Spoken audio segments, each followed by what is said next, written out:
Hello, hello, hello, everyone. How are you? Welcome to the live.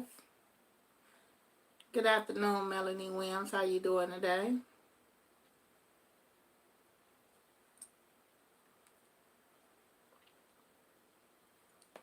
Antoinette Allen, hello. How are you? How is it going today? He said, yes, I'm growing my corn. My millings are coming along. Wonderful. Antoinette, what state are you in? I'm my gardening hero. I don't know about that. I've had some successes and I've had some failures. It's just this year has been good. We all learning from each other. What state are you in, Antoinette? Oh, okay. Wonderful, wonderful, wonderful. Your millings are coming along pretty good.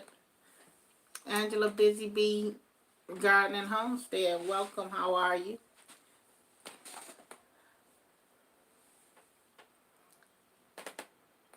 Born and raised in Michigan. Wonderful, wonderful. So you already know what we go through here with the weather, as far as the weather is concerned. I'm doing pretty good today, Angela. I wanted to come on live. I'm probably going to be going live every day this week to finish up the last of my hours and get that out of the way. So, right at this moment was a pretty good time where I'm babysitting my granddaughter, but, well, I'm not babysitting her, but my granddaughter is here with me. So it depends on how quiet she be. She's supposed to be taking her nap.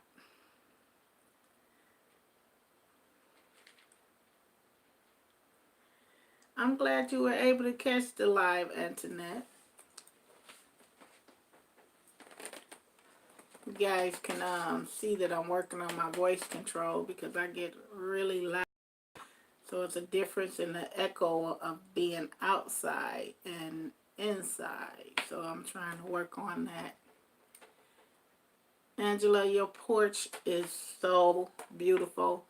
After I watched that video yesterday, I went downstairs to get my fall wreath and put it on my door. I was like, this is going to start it off because I love fall.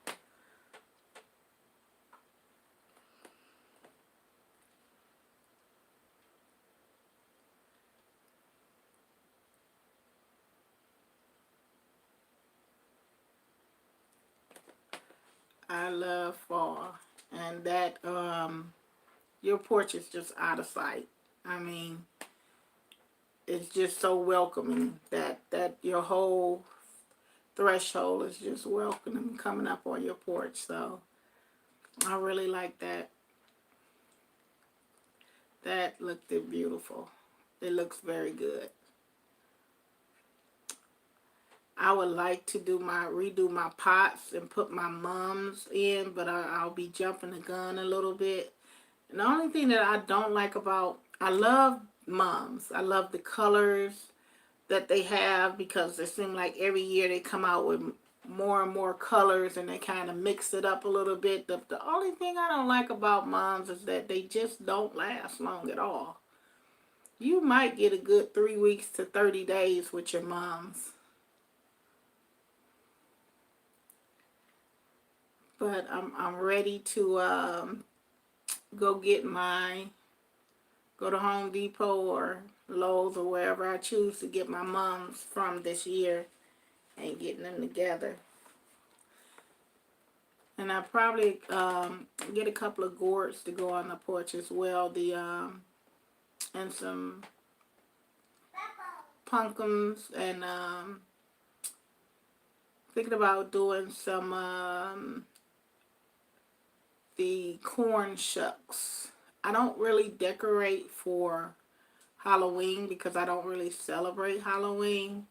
I decorate for the fall, just the changing of the season. And I think that yours is just beautiful. That made me happy when I saw that. I will. I absolutely will. I definitely will do that.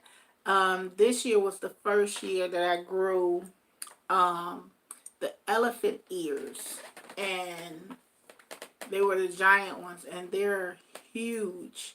And I also had a friend of mine that gave me some bulbs of, I can't think of the name of this plant, but it's like it favors a banana plant, but it's not at the top. It sprouts out a flower, a red flower, in like a wax tan color, and then it'll come burgundy color, and then it'll come in a green color. So I have the green one with the red flowers at the top,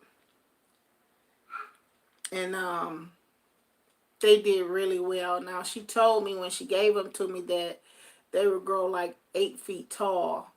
It haven't quite gotten 8 feet. It's gotten, before it started to sprout its flower, it's gotten about maybe 5, if that. I think I could safely say 5 feet. But I've been loving that little corner of my driveway. Yep, that's what it is.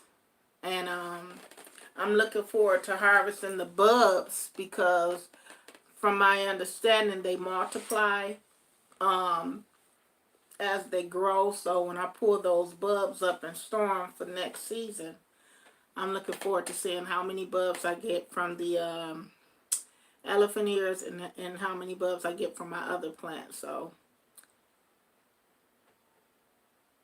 that's gonna be excited. And I actually, when she gave them to me, she gave me about 6, and I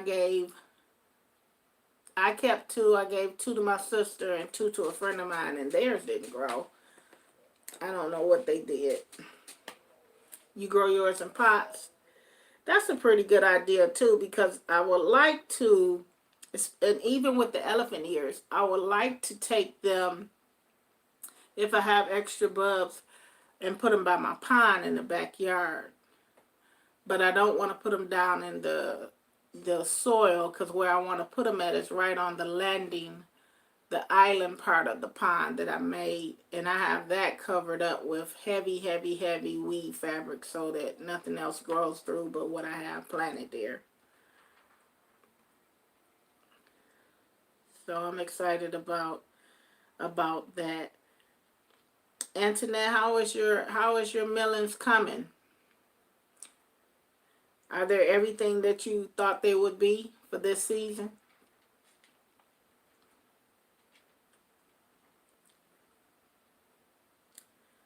I've discovered with my melons that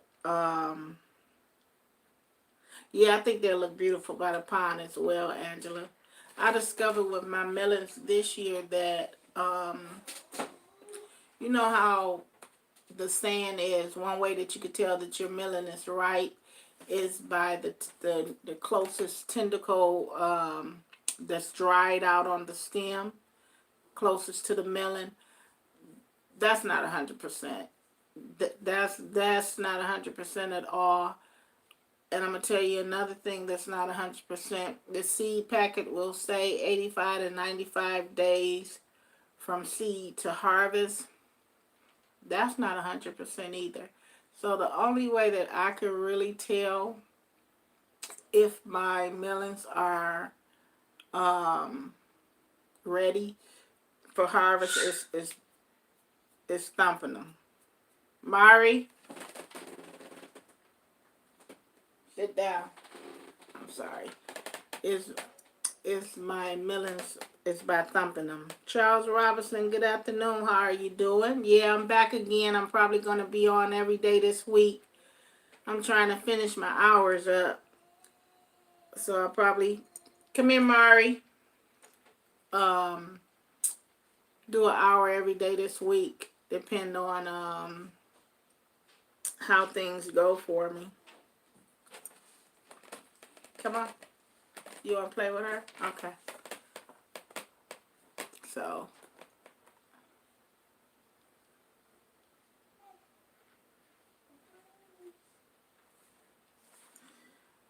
I can't.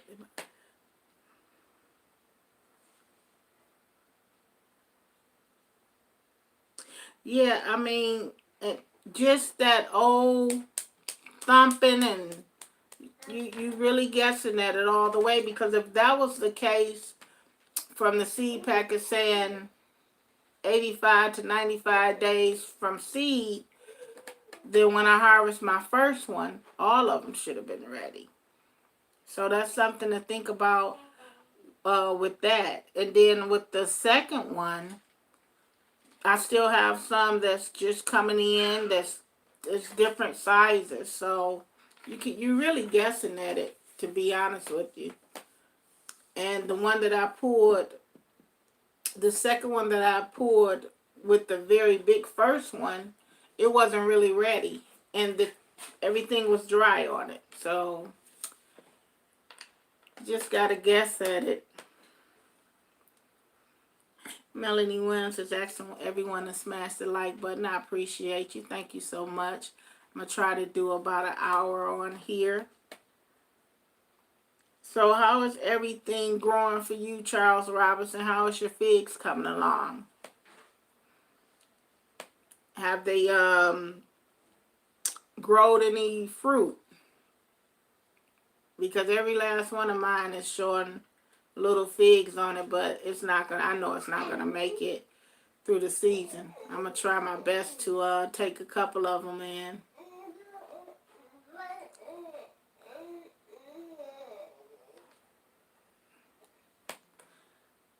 To take a couple of them in, so to get a taste of the LSU Gold, which I've already tasted the LSU Gold, and one of my favorites is the Cadota. Figs are coming along well. They are forming. May not make none. They probably won't unless you bring them indoors. Oh, and I'm glad I got you in here, Charles, because I got that stuff right here in my office that I was talking about for your figs.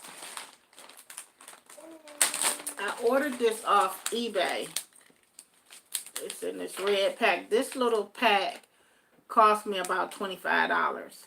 But you use a 1/4 or half tablespoon per gallon for a light infestation of the fungus gnats. 1 tablespoon for a gallon for a medium infestation. 3 tablespoons per gallon for a heavy infestation. 5%. You get a 5% coupon with it if you're a repeat customer.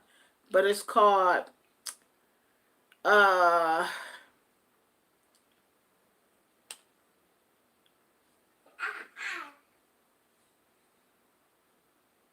trying to think of what it's called. G Natural is what it says, but gnatural.com is where I got it for, but it's for the fungus nets. So it's GNATROL.com is where you order it from. And you could just, if you don't get it, you could just play this video. But again, capital GNATROL.com.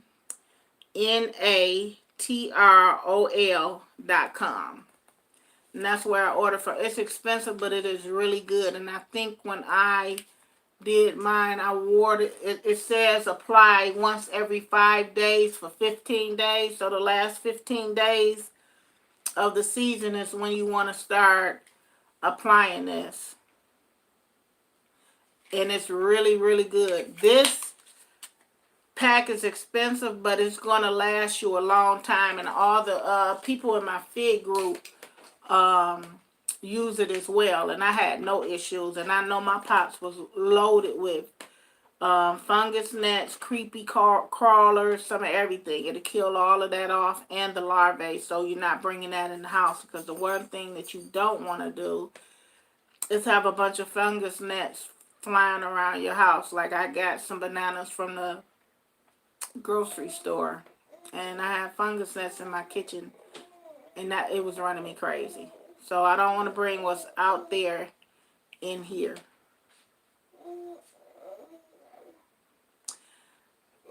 Charles, they sell them at Randazzo. They sell them at Whole Foods too. Shh, come here. Come on. They sell them at Randazzo, and they sell them at you gotta be quiet, baby.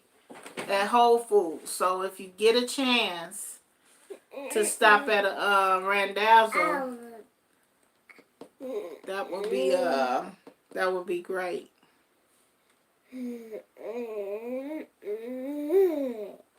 Yeah, you will love it. And what you thank you. She's cuter when she sleep. And what I love about figs is that it's so many different varieties. You have your berry figs, you have your honey figs. They have different tastes. I have a Cora fig out here that I've tasted before through a friend of mine that gave me the plant. And it tastes like, shh, you gotta be quiet. It tastes like cinnamon. Cinnamon sugar. It's really good. So Cadotas are good, and at Randazzo they have Cadotas and mostly Black Mission figs. And again, Whole Foods sell them. So you can check them out. Garden Realtor, hello. You need 2 more figs? Garden Realtor says she needs 2 more figs. Garden Realtor, do you know how to propagate them from cuttings? Because I can send you some cuttings once my season is over. I'm going to be trimming my trees back. And to anybody that wants some, I will send them out. Here, go talk to Mia. Go talk to Mia and Diamond. Go ahead. So, yeah. Yep. Garden Realtor, I will definitely remember you. I normally start to trim my trees before I bring them in October, because that'll be my last frost. So I could send you some cuttings. Miss Linda, New Orleans Gardener, just put up a video of the cuttings I sent her last year and how they've grown. And the cuttings that I have against the back of my house, the trees, those were all cuttings. The ones that I gave Charles was a cutting as well. So definitely in October, I'll be cutting them up and marking them. Because what state are you in, Garden Realtor? I can't remember. Yep, anybody that wants some, if you want a different variety to grow on your land, Arkansas, okay. If you want a different variety, I got a bunch of varieties back here. I know I have the Chicago Hardy, and I'll be trimming the green Ashia, and I think I'll be trimming, I have to look at them and see which one I'll be trimming, but I know I have Chicago Hardy and green Ashia available for sure, and I probably have a couple of more. I'm not going to trim on my Italian Out 58 because I really like how that's. Okay, great. And I'll definitely send you one out. Like I said, it'll probably be like mid to late October when all the leaves fall and the tree go dormant. Before I store them for the winter, that's when I trim them. You have a Chicago Hardy and a brown turkey. Okay. Angela, I'll send you out a green Ashia as well. And that's a really good fig. It's just I can't seem to get it to develop its figs quick enough so that it can ripen in time. So I'm trying this pinching method where if you pinch it and the figs the plant will stop growing. And also I got to do some research on how I'm doing my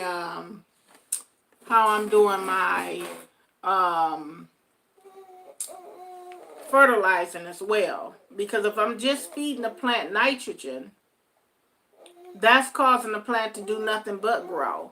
It needs that I need it to fruit, so I need that potassium. I need to use my other amendments in my soil to get it to start to fruit. So that's some research that I have to do, because we can't. I know they love the fish emulsion, but I want them to stop growing now and start producing fruit. And that's why I like putting them in containers to contain the roots, because when you have nice contained roots, Marie, go look outdoor and see if you see a brother. Go tell me if you see a brother. When you have nice contained roots, they produce quicker and faster than if they were in the ground, because when they're in the ground, if they're in the ground, you have to deal with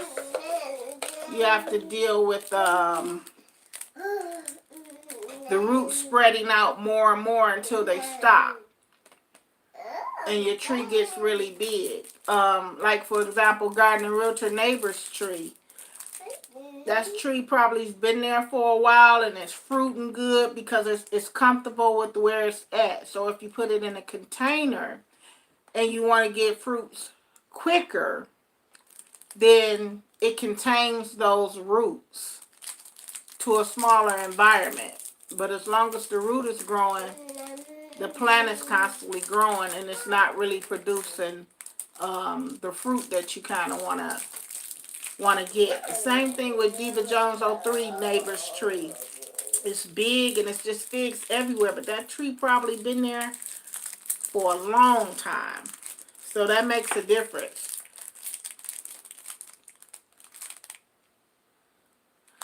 See, Garden and Realtor just said it just started fruiting good this year. And so when you contain your fig trees, they fruit a little bit quicker. I'm trying to open it up for you.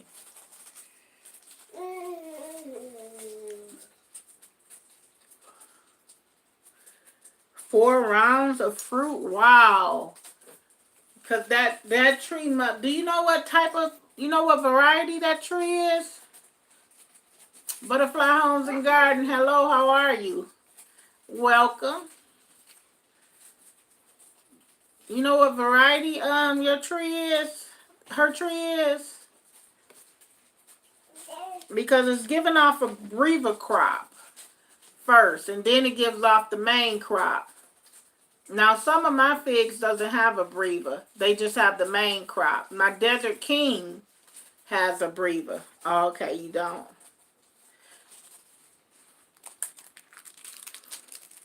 I'm in a group on Facebook called What the Figs. And if you, Garden Realtor, if you take the leaf and then you take a fruit and cut it open and lay it on the leaf, somebody can tell you exact in that group of exactly the variety and the name of that fig just by the leaf pattern and the fruit. But you have to cut the fruit open and take a picture, and somebody will tell you the name of it. I mean, these, or be real close to it. I'm trying to do all this and I got scissors right here. Or be real close to it, to what the name is. But it's, you guys know, it's over 400 variety of figs. That's a lot. It's on Facebook. It's called What the Figs.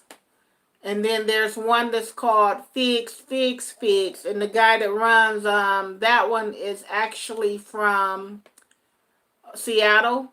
And he's a YouTuber, Ben B. But if you just go on there and go to groups and type in figs, it'll give you the name of all the groups. But What the Figs is a pretty cool group. Then you have the Northern Fig group, and then you have Figs group, and then you have Figs Attic.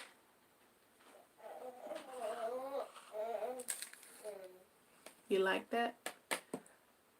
So yeah.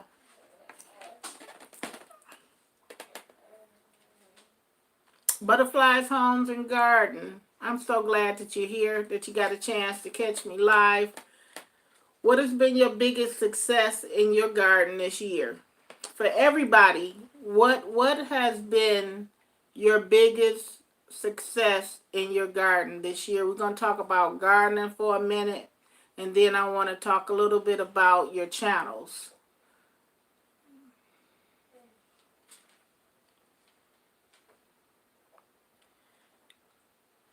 Is it next door? Is what next door? I missed the conversation. Yeah, what the fig?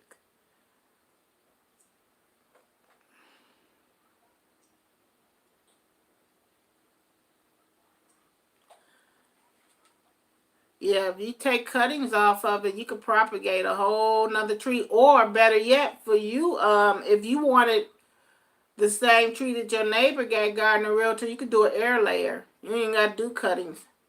Just go in there and trim back that canvia layer, get you a nice stem. And some people use Ziploc bags. Some people use, I've even seen people use little containers, like little jars. They cut it open, fill it up with soil, and put it around the tree. And once those roots get established really good, you can cut that, put it in a pot, and you got your tree right then and there. Into the bush, how are you? I haven't seen you in a while. How's everything going? What are you working on now that you took your garden bed down?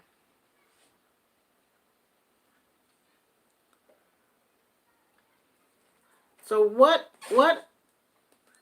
great. What has been the most successful thing that you guys have grown in your garden this year?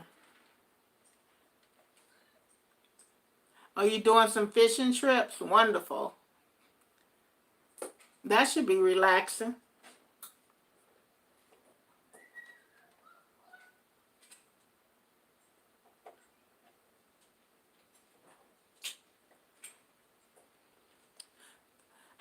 The peppers.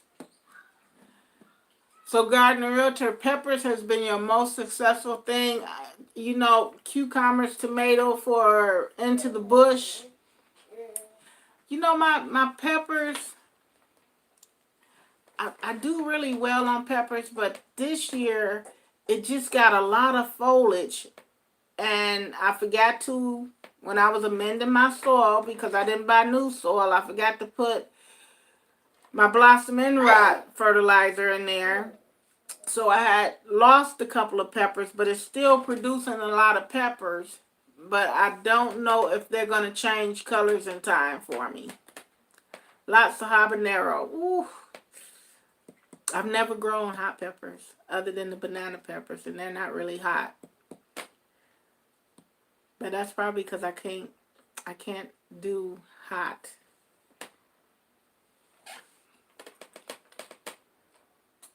I was watching Tim, Hot Sauce Junkie. He had a hot sauce called Zombie Blood. I didn't even want to imagine.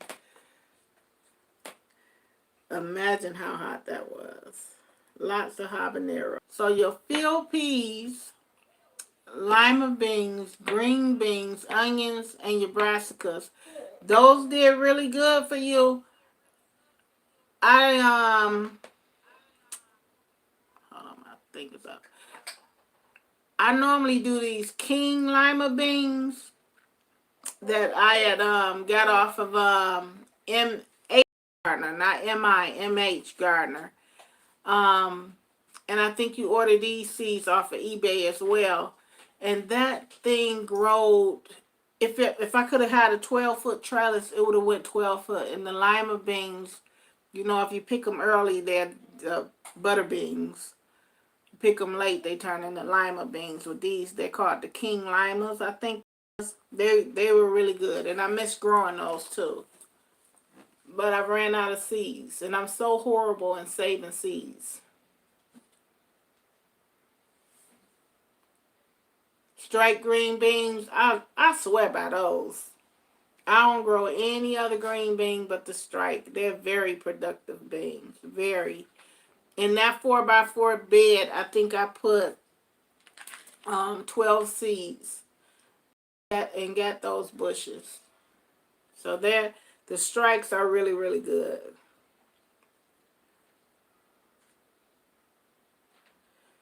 Into the bush, what type of cucumbers did you grow? Was they straight 8? Was they bush crop?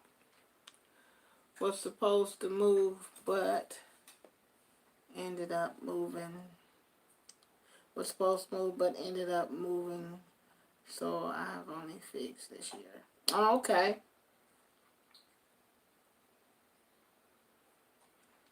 Not moving. Okay. So are you guys still gonna move, or are you just gonna stay where you at, and you gonna shoot for a garden next year, Charles?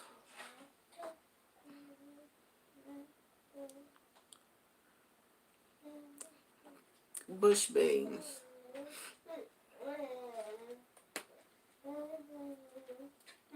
I think my tomatoes didn't do well. To me, they didn't. Well, the cherry tomatoes, my grandson picked them so fast, so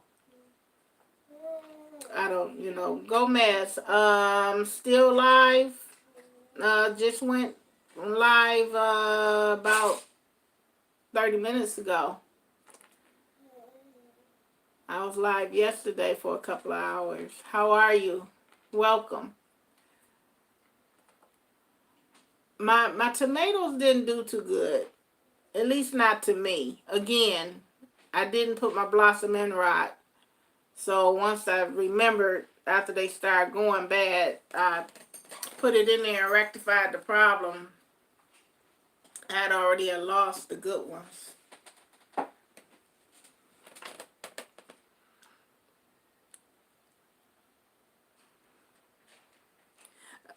Charles Robbins said next year you're going to have a big one. All right. Charles, I sure wish you were going to start a channel. I'd love to see that. Even if you put up content once a week, that won't be bad. Just do what you can do.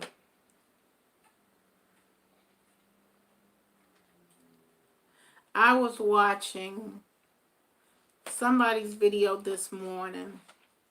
I believe it was Miss Craft. Miss Craft has all elevated beds for her fall garden, and she's growing a lot of her brassica. So guys, check out Miss Craft, because she has a system on how she keeps up with what is what that she's growing. It's like a spreadsheet system where everything is a number in the garden and not a name, because with our plastic tags, they always kind of wear off. So she has numbers 1 through, let's say, 20, and everything is on a database of what it is, and I thought that was kind of unique.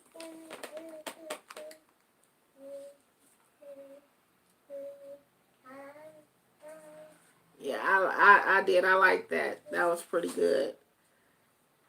I'm always guys videos. I might be like a couple hours late or day late. Actually, yesterday Green Organic Love put up a video, and I think I was the first one to comment and smash the like button, and she was giving away a blender, a juicer, and she was like, "You just won a juicer," and I was like, "What? Really?" So I was really excited about that. So you never know how, you're going to be blessed just by supporting each other. Yeah, I was excited. I was very thankful, too, because I wanted a juicer. I was asking her, "Do you think I could do this with a blender?" And she was like, "This taste is not going to be the same. I'm going to send you a juicer." So that was pretty cool.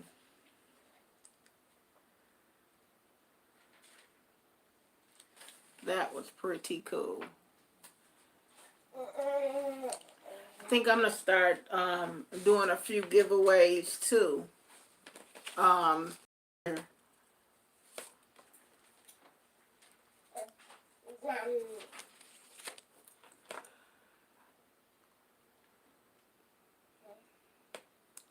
P. Smith Gardner, how are you? Thank you so much for coming. Give me that. I appreciate you. How's everything going in your garden, P. Smith? What was one of the things that you were very successful in this year? Because I like to talk about the positive and not the negative. Because I could tell y'all a whole bunch of negative stuff that might have happened in my garden, but it wasn't too much. But I definitely will be short. City Stead, Josh, how are you? Thank you so much. I was watching your video with the cherry tomatoes, your son picking them. Hey, I'm live.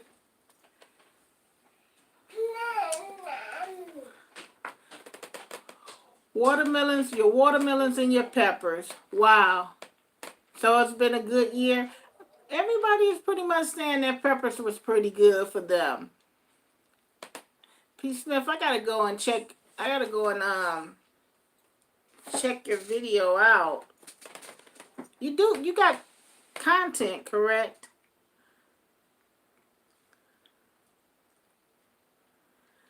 Josh, what would you say is one of the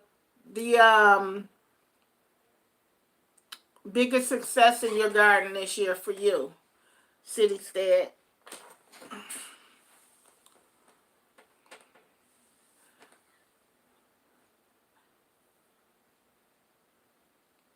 Oh, okay. See, I don't be remembering. I watch so many videos. Your cucamelons. Yeah, your daughter really likes those cucamelons too, and your son. I think that the okra is just one of the most easiest things to grow. I mean, it basically take care of itself. The only thing with okra is be out there harvesting it before it gets too big.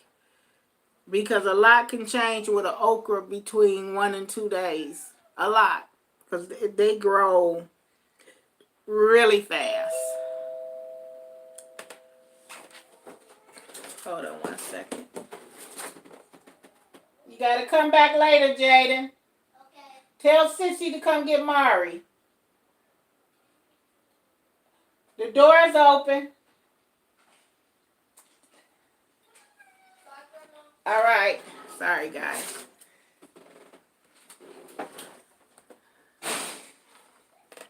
All right. He's going to be 10 pounds. It's okay. As soon as I move from here, I'll be a bigger garden and might even start a channel. Well, that's what's up. That's good.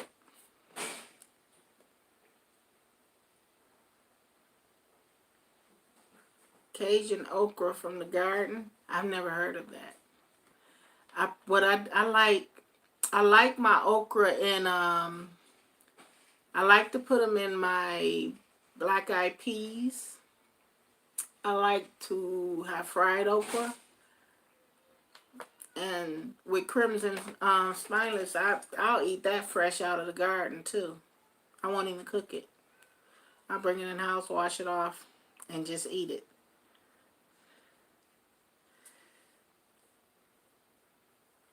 We were just talking about our successes in the garden, Butterfly Home and Garden. And guys, while you're in here, make sure that you're networking with each other. We got really loyal and good channels in here. And even if you're not a content creator, snatch these people up. You watch them, and they have very good content. Fresh, yes, it is underrated because a lot of people didn't think that they could really eat it like that. And to be honest with you, Josh, I was one of those people that didn't know that you could just eat fresh okra like that. And I seen Louisiana Gardening Family do it on his channel, which is now I think the Grow Network. And I was like, I'm gonna try that, and it was actually really, really good. It was really good.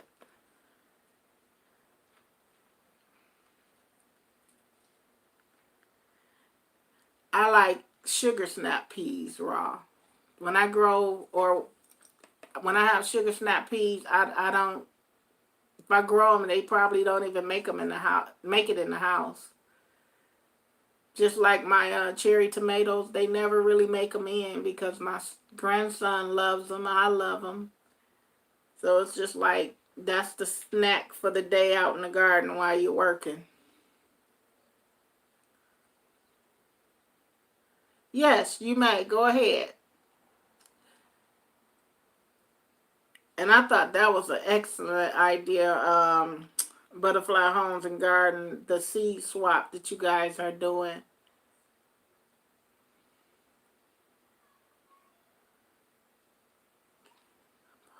Yeah, they go very good in gumbo. And that's something, Angela, I cannot make. It See, the key to a perfect gumbo is the roux. And I can't get it. I don't even try it.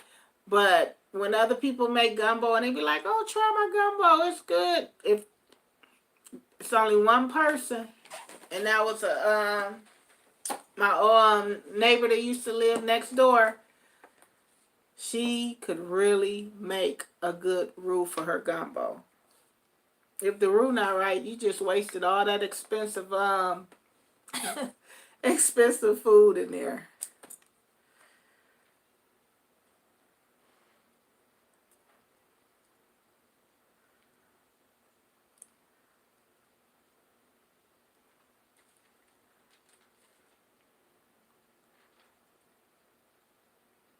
Joy of gardening.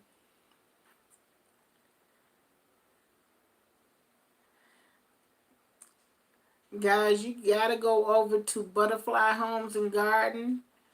And she's gonna tell us about the seed swap now, but you gotta go over to her channel too and check her out. They're doing something that I think is really cool. And the way they're doing this box going around and everybody, gets to take something out and put something in and ship it to the next person. I think that's real cool.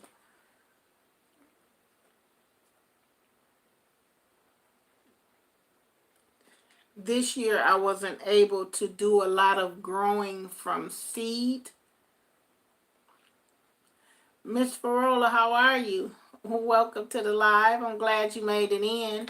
I wasn't able to do a lot of growing for seed because my space was taken up. But next year I'm gonna start a lot of my indoor grows to prepare for my garden.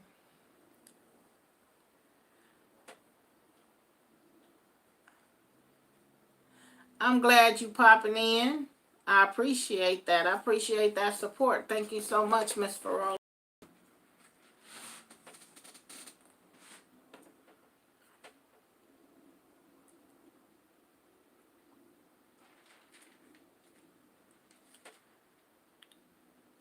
Yeah, I was watching a couple of videos. Another thing that I wanted to talk to you about why Butterfly Home and Garden is getting it together for her announcement for the seed swap is for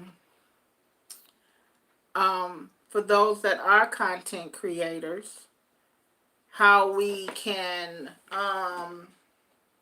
be consistent with our videos and how we can perfect our videos. I think one of the things that will really bring viewers to your channel is, first of all, your thumbnail. Your thumbnail is like the doormat, the threshold, just like the inviting. Okay, butterflies, that's fine. The inviting, just like, for example, Angela's Busy Bee Garden Homestead. She did her porch. You guys go over there and check it out. Her porch is absolutely beautiful. It's inviting. It's the curve appeal. It draws the eye. Same thing with your thumbnail. It draws the eye to your channel. A lot of us will let YouTube pick your thumbnail, and that ain't always gonna be a good one because YouTube be picking some crazy thumbnails sometimes. But you could pick your own thumbnail. You could create your own thumbnail. So Once the garden season is over, what we can do is start to research and practice our editing skills, our thumbnail skills, our you know, how we present our channel, so that next year when we come back, we're stronger and people can see the difference. A pure example is, even for myself, I never picked my own thumbnails, and I've always seen, because I didn't know how, but I started to research right off YouTube on how to create your personal thumbnails for your videos. So now that I'm doing that, I've noticed my views have went up. Also, the stability, and I still ain't got this down packed, the stability in your recording, you know, the shaking around. If you can get it a little bit more stable, just take your time. And because I would turn the camera on and it's like my mind telling me rush, rush, rush, and I'm not even clearly thinking of what I'm saying or what I have to say. And then after I turn the camera off, I'll be like, man, I forgot to tell them about this, I forgot to tell them about that. Breathe, take your time, and record your video. Because I'm telling you, when I turn my camera on, I'm just in a rush mode. It's like you holding your breath, like, okay, camera off. Then you breathing. You holding your breath, the oxygen is not getting to the brain and you can't think properly. So you definitely want to kind of think about what you're talking about. Another thing that's going to bring a lot of viewers to your channel is your title.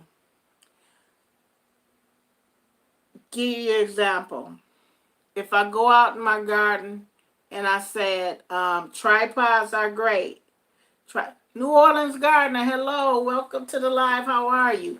And watch New Orleans Gardener video, because she did a video on tips for YouTubers.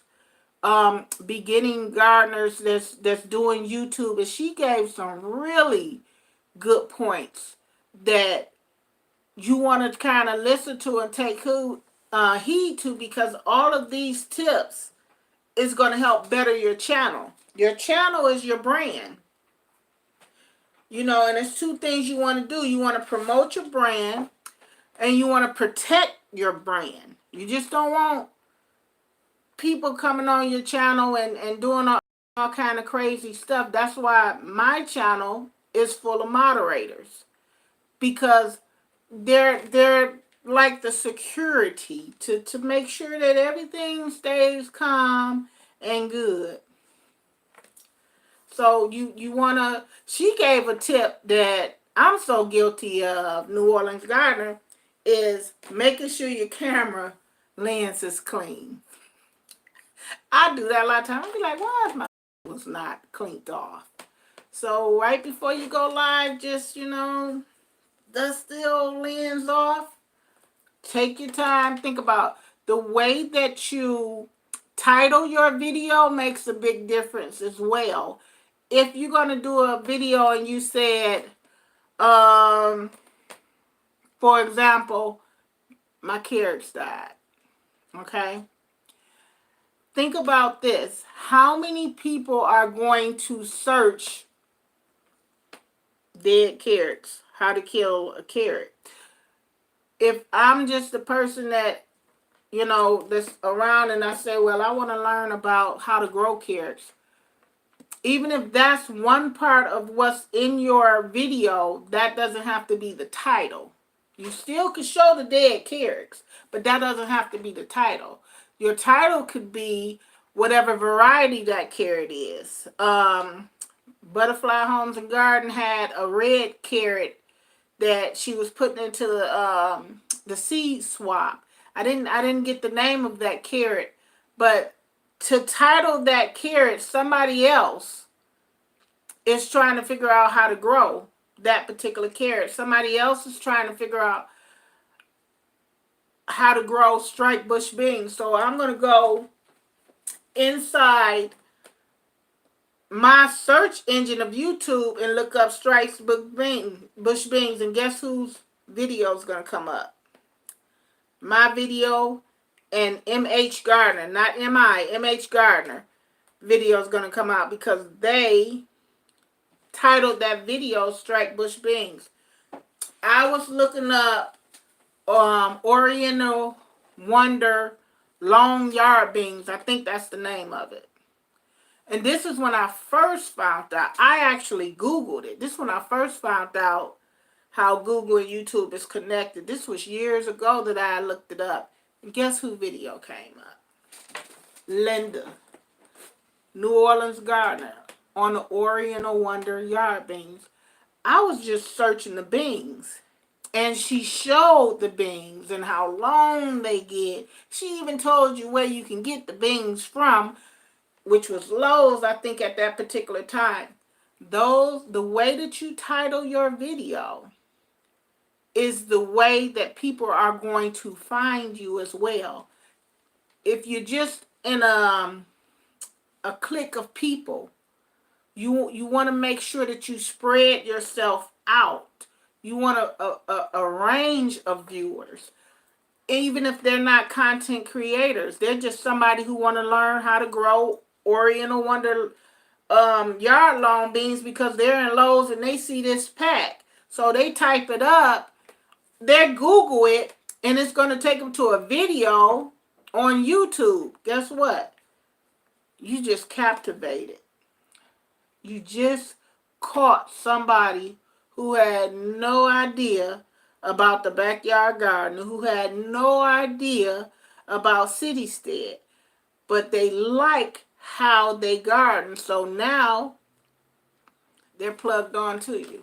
They might not even be into gardening, but now they're into your channel because this is something that they want to grow. So the way that you title your videos is important too. If you go back to my videos, I did Crimson Spineless Okra. That was the title of my video, growing. Sugar Baby Watermelons, growing. And you look at those numbers of views, they surpassed my regular number of views because this was people who was Googling, who was, I see this little ring going, but I don't know if you guys see a little ring buffing around. This was people that had, just came out of nowhere and started watching the videos. And then they was attracted by the channel and they subscribed.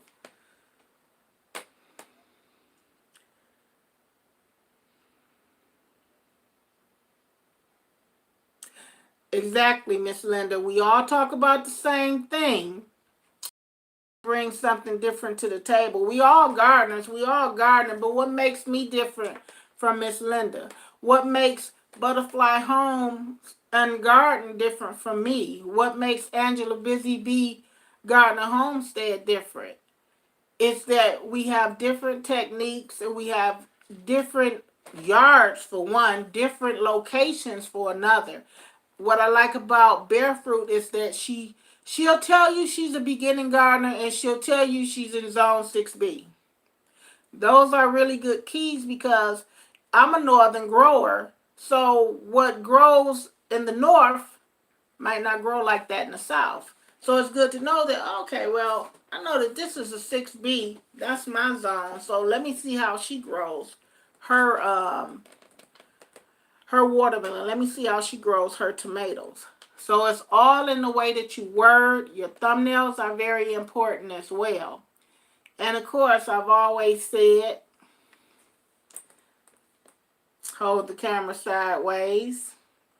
If you're doing a tutorial on how you're planting your seeds, get your tripod out. My tripod is with me every time I go outside. Sometimes it's not.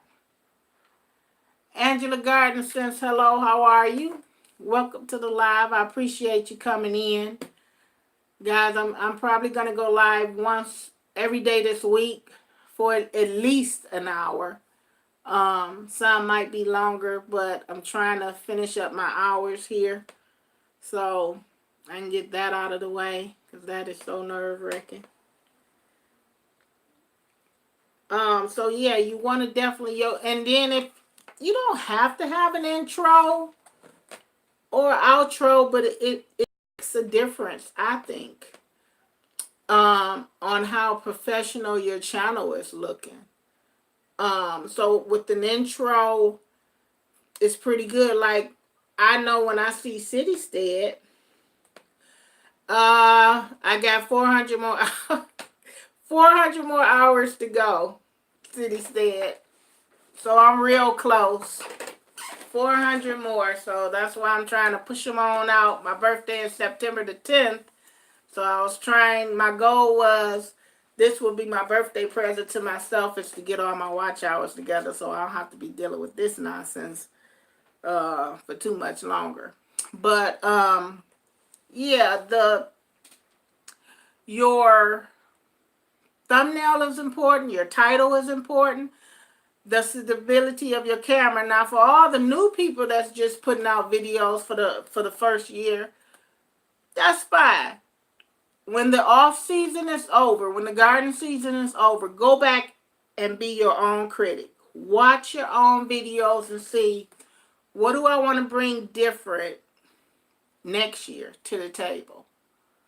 What do I want my videos to look like next year? What do I want to present them? And create your own. Just like Miss Linda said, create your own style. Create your own, get your own rhythm going. That makes a difference too. I'm not garden addict. She has a beautiful garden and she grows, beautiful hydrangea. I don't even know how to grow a hydrangea. That's something that I would have to study.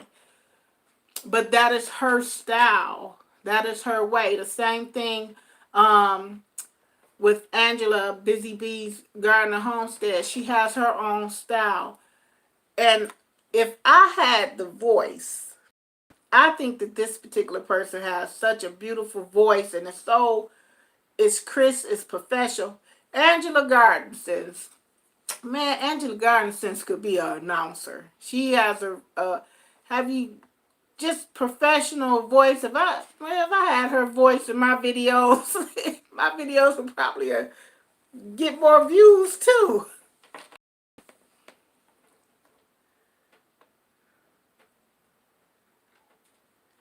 I mean, and then even with the equipment that you use, a lot of that'll come later because my phone, it works fine for me. I have an LG 4. It works fine for me. I had a camera just for recording, but it wasn't practical for me because I would have to come in, plug it up to my computer, edit, do all of that. So I do all my editing, thumbnails, everything right from my cell phone. You got a good cell phone, use it. And even if you want your equipment for that particular time to be your cell phone, you can go and use the one you got or get the one if you're satisfied with them. But my videos come right from myself. Green Organic Love, hello, how are you? I'm so glad you can make it in. Guys, we got 14 people in the building and 18 thumbs up. If you haven't smashed the like button, please do so. Do you guys see a ring going around me? Because every time I look at my other phone, I see a ring.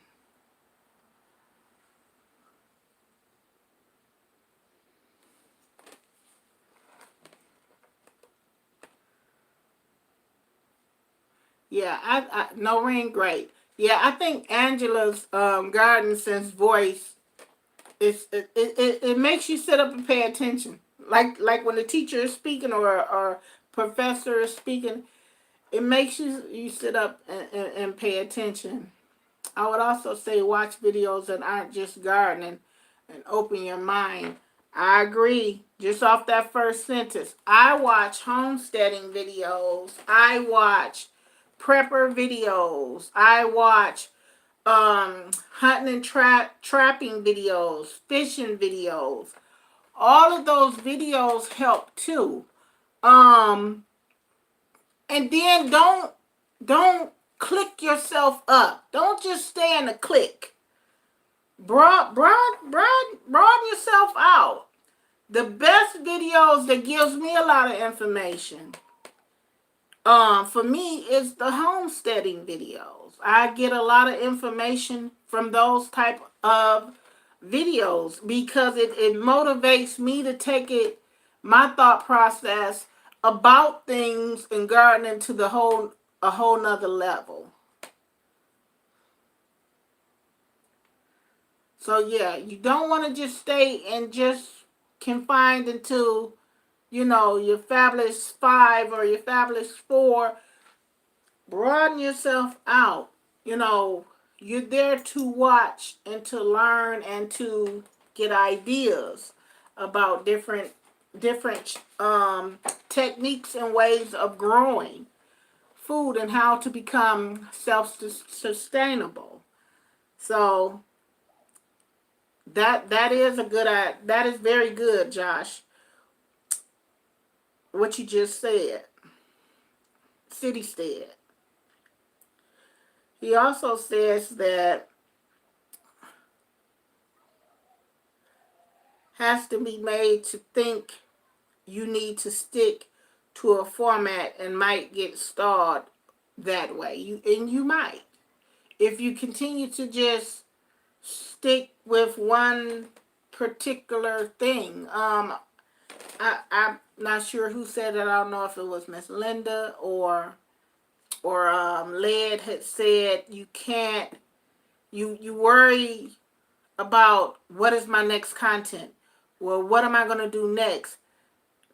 Relax. It shouldn't be stressful. I agree 100%.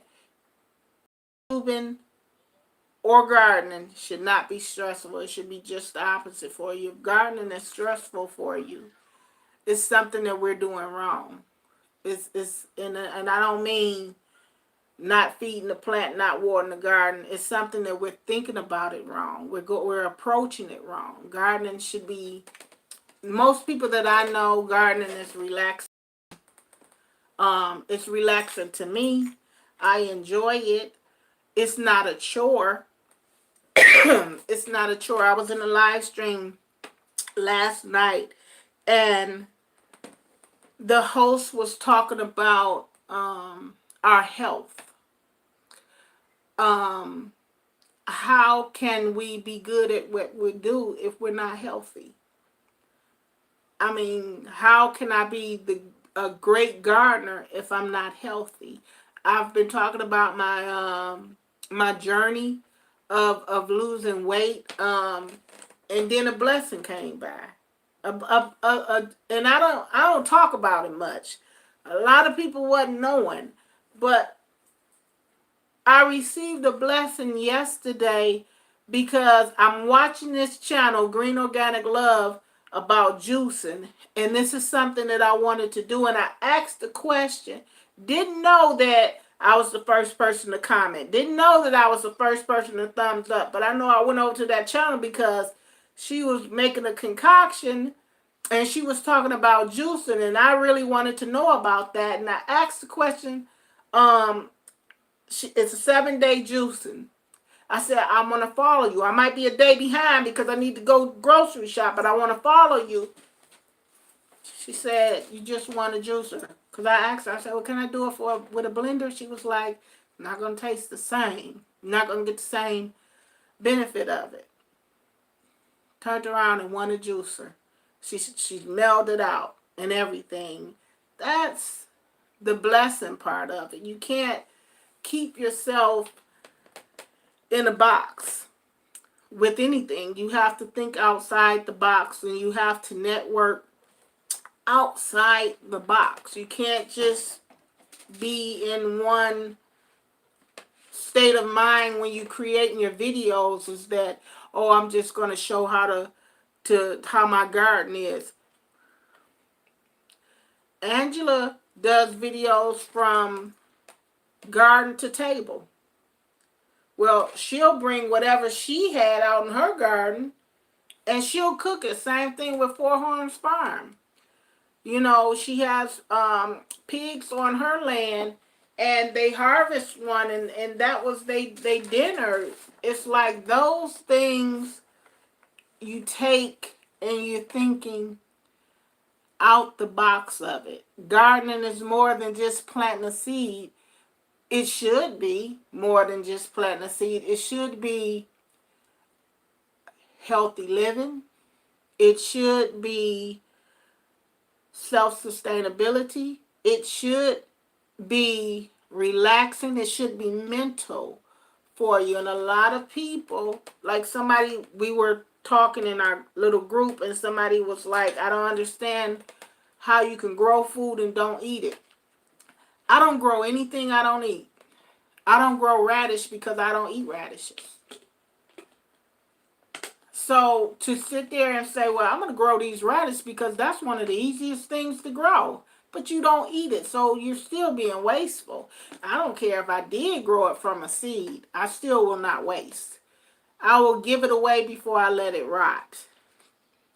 And that's another mindset. You know, a lot of people will, if your watermelon, for example, Four Horns Farm, and the reason why I keep bringing her up because I just got through watching her video. She was preparing herself for the storm, and it was advised to her to go ahead and harvest her stuff because they might be floods.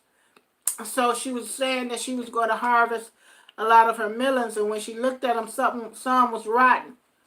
She repurposed rotten melons that was bad on the bottom, and she fed them to her pigs. That didn't even go to waste. That didn't even go to waste. She fed them to her pigs. That's food for them. Now, because it wasn't good for our consumption, so I'm gonna give it to the pigs. It's perfectly fine for them. Same thing with a lot of people that gives a lot of their scraps to their chicken. That's not wasting. That's repurposing what you have, and that's what we have to do, is find a way not to be so wasteful, because I declare we are one of the most wasteful countries. It is. As far as when it comes to food. I'll pull up to a restaurant, guy get out, he'll go in, he'll get his carry out, he'll open it up, he'll eat something out of it and be like, oh, this ain't what I thought it was gonna be, this and that, throw the whole thing in the garbage, where you just paid all that money for your food. Justin Rogue is a very good example, Green, and I love his channel. And Justin Rogue is a good example of how to be self-sustainable. He has his children, and he's living off that land, and all hands on deck. Everybody is a part, even the baby, is a part of the growing process of the goal of us surviving and being self-sustainable. So Justin Rogue is a very good example of that. There's another person that grows, James Preziosi, in Jersey. He has a food forest where he bought a lot, a city lot. He made it out of food forest, and he grows all kinds of tomatoes, all kinds of fruit, everything. The only thing that I would like to know is, what do he do with his harvest? Because he harvests so much food. What do we do? I harvest so many okras and cucumbers. I gave them away to my sisters. I gave them away to my neighbors. We ate some. I froze some okra. I gave okra away. My string beans, I froze. Those are the things that when you feel like you don't have any more gardening content, or just in your gardening life period, that you can show. Where the canning process. I don't know how to can. But this year, I'm going to learn how to can for next season, because I'm going to grow more to preserve and to save more as well, to last me out of the season. Because right now, my garden is on hobby level. And I'm just being honest. When I say hobby level, meaning that it's not a sustainable garden. It's not a garden that I can save tons of food from because I don't grow that much. It's a garden for a meal or two. My strike bush beans will probably last me 2 or 3 meals because I only did 12 plants. So when my father was living and I was a kid, I remember when he did his garden or when he went out to buy food at a certain type of year. Diva Jones, welcome. Thank you so much for coming in. We would sit there in the backyard snapping peas, and my mama take them and wash them, and we get the freezer bags and freeze them. We get the canning jars and start canning, and we for the winter. My garden is not on that level. Unfortunately, my garden is growing for, okay, what I'm going to cook today. Or maybe I'll freeze this and I'll have enough. But it needs to be taken up because now I do have my grandchildren here. And my family is here. And I want to incorporate them and build my garden bigger where that we can be self-sustainable, because it's like when you go to McDonald's and buy a French fry, and you drop it up under your seat, and then you find it 3 months later when you go to vacuum your car out, and it still look like it looked when you first got it. Something ain't right with that French fry. It didn't turn brown or nothing. That's how this food is. Because we spoke about it in I don't know if it was my live or Diva Jones live, where we spoke about how the farmers don't care about the land. The big time commercial farmers, don't care about the land. All they care about is the money, the product.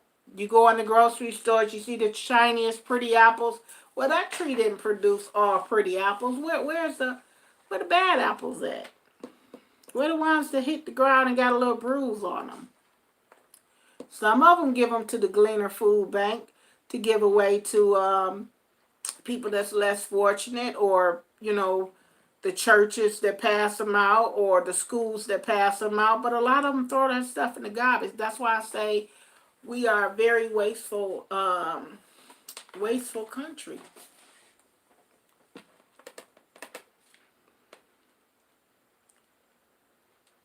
Let me go back into the chat.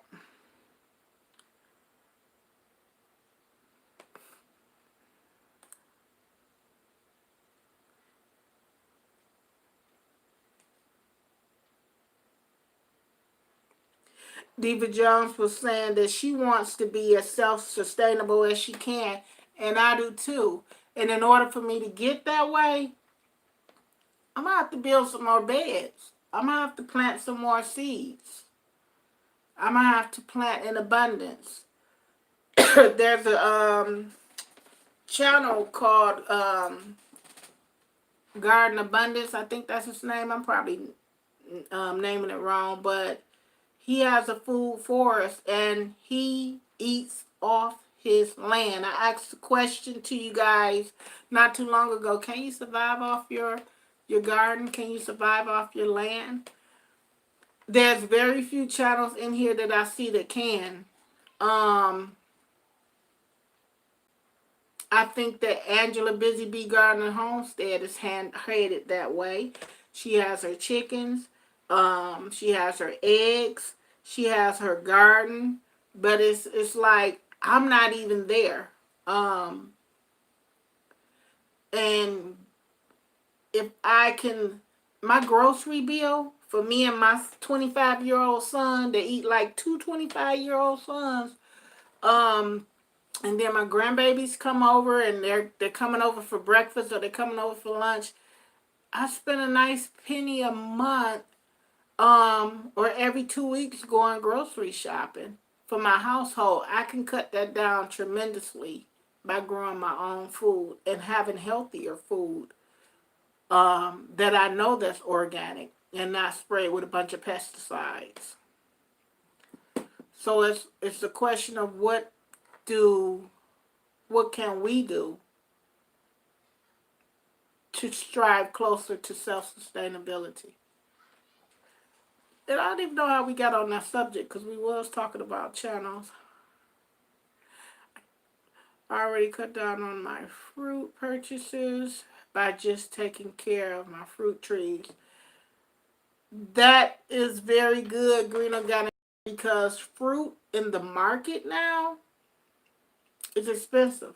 I tell you, here, that Blacktail Mountain watermelon that we spoke about with Didi, that thing is $19 a melon.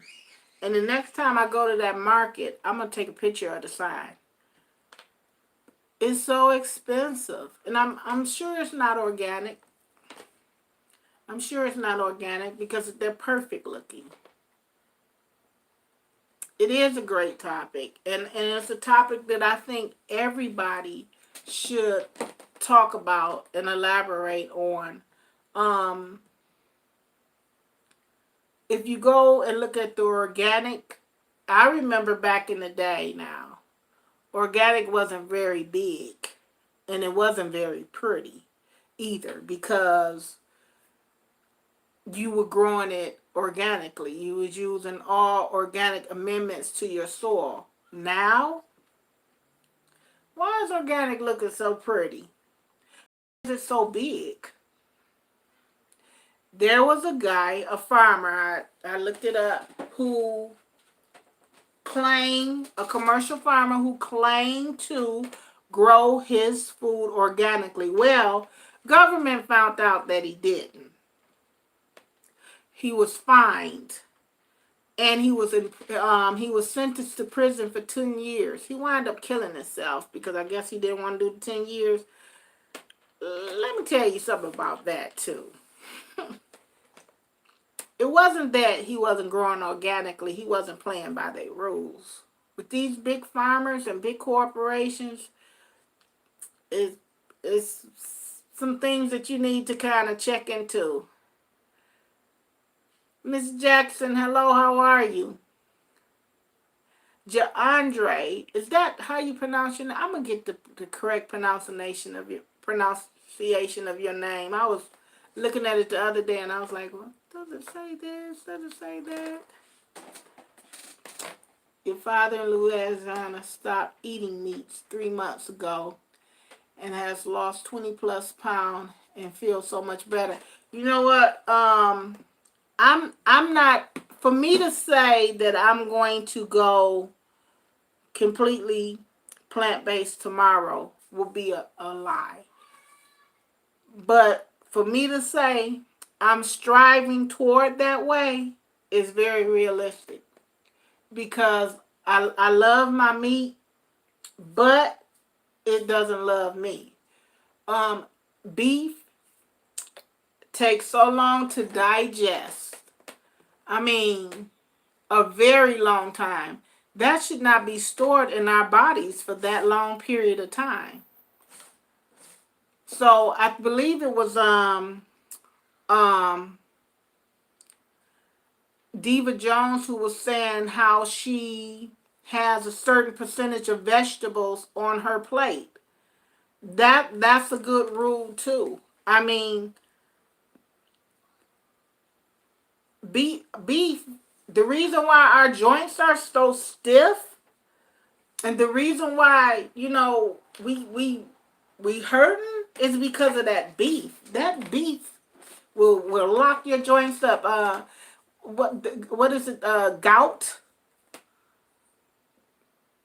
They used to say that gout was a rich man's disease because only the rich could afford the best parts of the cows, the steaks and the ribeyes.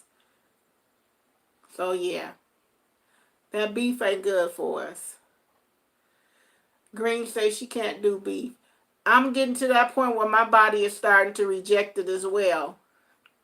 And pork is definitely not good for us. It holds so much salt. Then we wondering why we got headaches. We wondering why we dizzy. That pork is definitely not good for us at all.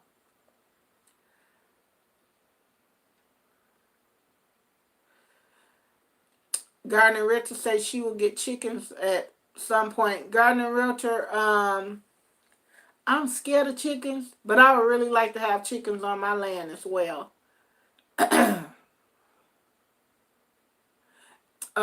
Green says she swell up. I do too. I do too. Everything gets tight, especially in the summertime when it gets real hot. I don't fool with that pork or that beef like that. And my sister is a grill queen. She's always pulling the grill out, and she ain't pulling it out unless a rib is on it. I keep telling her, man, you better quit eating all them ribs. That stuff gonna kill you. This past holiday, I didn't even have everybody was out there barbecuing. I'm not even celebrating half these holidays anyway, because it's nothing but man-made. It's commercialized. Everything is about selling. Everything is about commercial. Most of these holidays, Valentine's Day, get out there, spend your money. Black get out there, spend your money. It draws us in. Now they're using the Popeye's chicken sandwiches. You lined up for a chicken sandwich? That's crazy. It draws you in. Squash is highly underestimated. UT, welcome. How are you? I didn't even see you come in. Let me see what UT is saying. Squash is highly underestimated. Local farm markets growers have ultra-cheap prices around now. I keep through cold season, super healthy, feeds a lot, get squash today. Thank you for that ad, UT. But yeah, I agree. And I like stir fries. I have a wok and everything, so I'll stir fry me some squash, and I'm learning now all these years. I've been complaining about that kale. I don't really do kale. It was because of watching you guys grow kale that I tried it. I absolutely love kale greens. And I don't even have to put no meat in it to get it to taste good. A friend of mine made some kale greens, and all she had in it was carrots, and she did a broth. So, a vegetable broth. So, I think as we get older, our body starts to reject certain things, and our palate starts to accepting certain things. I never was a green lover as a kid. I love greens now as an adult.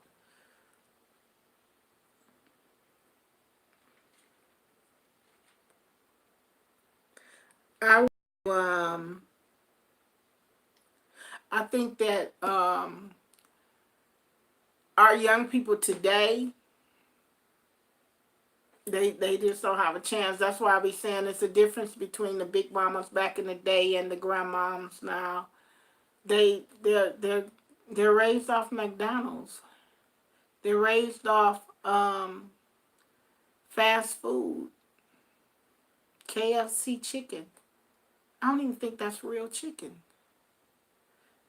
All those seasonings and stuff and herbs and the way they process it, it's great. They're raised off processed food. I'll go in there and put you some chicken nuggets in the microwave. Home cooked meals, our young children today, they very seldom get it because the mothers are younger. The grandmothers are younger. The grandmothers don't want to be bothered. And then if you do get somebody to go in the kitchen and cook, they're cooking lobsters, boiling lobsters and crab legs, which is the roaches of the sea. They just don't know that. They think they eating good. You watch these YouTube channels with all these mukbangs. This young lady had a lobster. I'm telling you, this lobster was so big. That had to be an old lobster. That lobster probably was 50 years old or better that they didn't caught at the bottom of the sea and sent it to your crazy self. And now you on here eating this big lobster like you living your best life. It's the roaches of the sea, I tell you.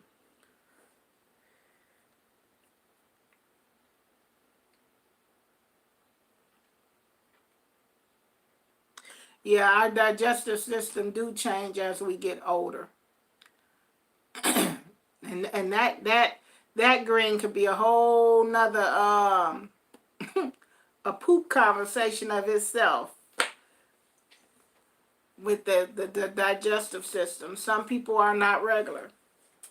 You know, I know I have a godson who have BMs maybe twice a week. That's crazy. You should have BMs every day, if not twice a day.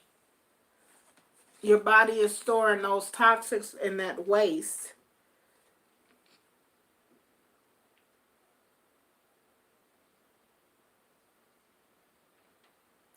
Yeah, she's dipping it in all that greasy, buttery stuff, and then these kids is eating these crab legs, eating it with these different types of cheese.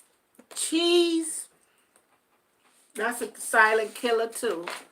All that dairy, that ain't good for you either.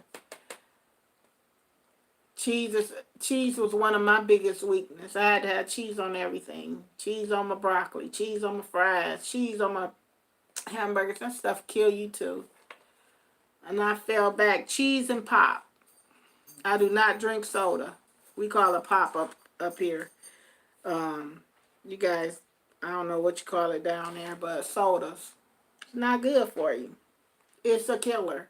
So as I'm getting older and now I'm 53, um, I wish I would have started years ago, but I can say this. I'm not on any high blood pressures. I don't have diabetes, but how long am I going to keep teetering with that, being overweight, being obese? How long will I be able to sit here and say, I'm not this, I'm not that, I'm not on any prescription medicines?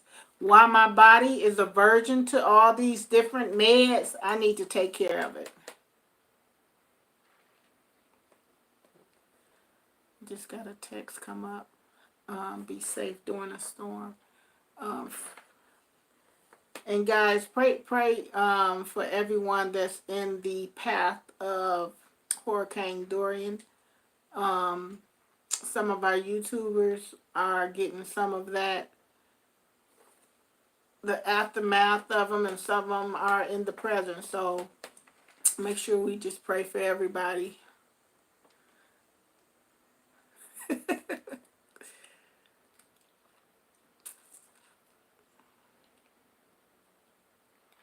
Yeah, I love me some cheese too, but it don't love me at all. Actually, um, is not a good friend. I had to let that go. And then we have different types of cheeses that will do you even worse, like the feta cheese, the American cheese, that yellow it's all processed. So that ain't good for you either.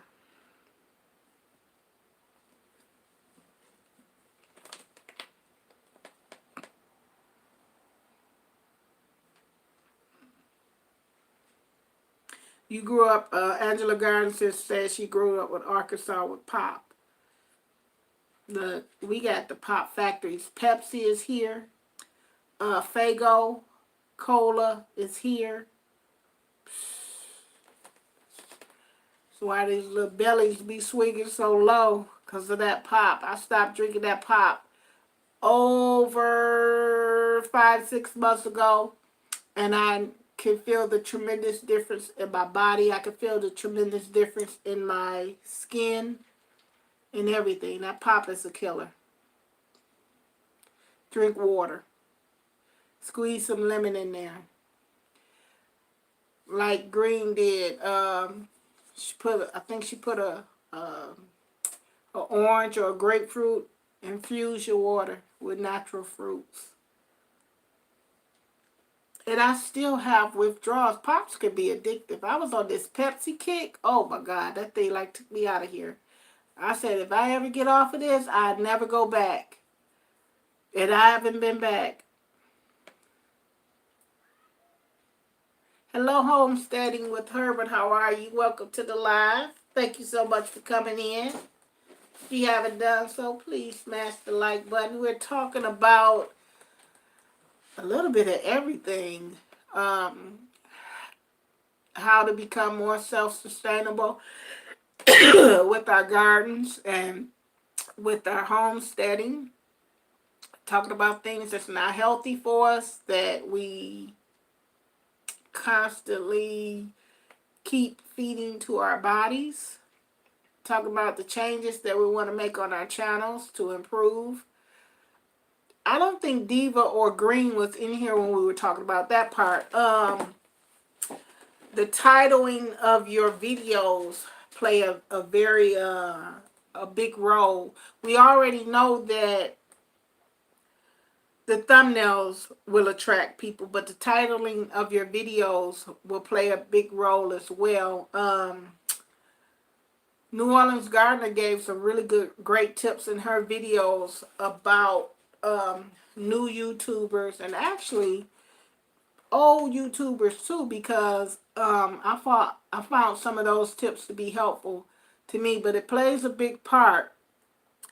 For example, if you're growing a certain variety of kale, let's say the Russian, I'm just saying Russian curly kale, title it. Even though your whole video might not be about it, but if you're about to talk about that in the video, then title it Growing Russian Curly Kale or something to that effect. Because there's somebody that's Googling Russian curly kale. And what it's going to do is it's going to take, Google will possibly take you to your video. Years ago, I was looking up the Oriental Wonder long bean, yard long beans. And it took me to Linda's video. Right off Google. It popped right up. The Sugar Baby watermelons. It took me to somebody's video. It popped right up. So that's how people come to your channel also through your search engine. And in your YouTube studio where it shows your analytics, it'll tell you the people that subscribe to your channel, the people that watches your video, if it's male, female, it gives you the age group of your viewers, if they're from 18 to 25 or 25 to 35, whatever. It tells you all of that information, and it's good information to know because you need to know what type of audience that you're attracting. We were also talking about thinking out of the box. Josh had came in and he said that we have to watch other channels, not just gardening, but other channels, because it all comes into learning to be self-sustainable. I think it was led or either Linda's live where we say we think about how we are running out of content and we're stressed about it. That's because you only focusing on one thing, the garden. It's a variety of things that you can focus on for your channel that still pertain to growing your food. Like Angela was doing her meals where she went out and she harvested and she came in and she cooked, and that was her meal for the day right out of her garden. From garden to table type situations. The same thing with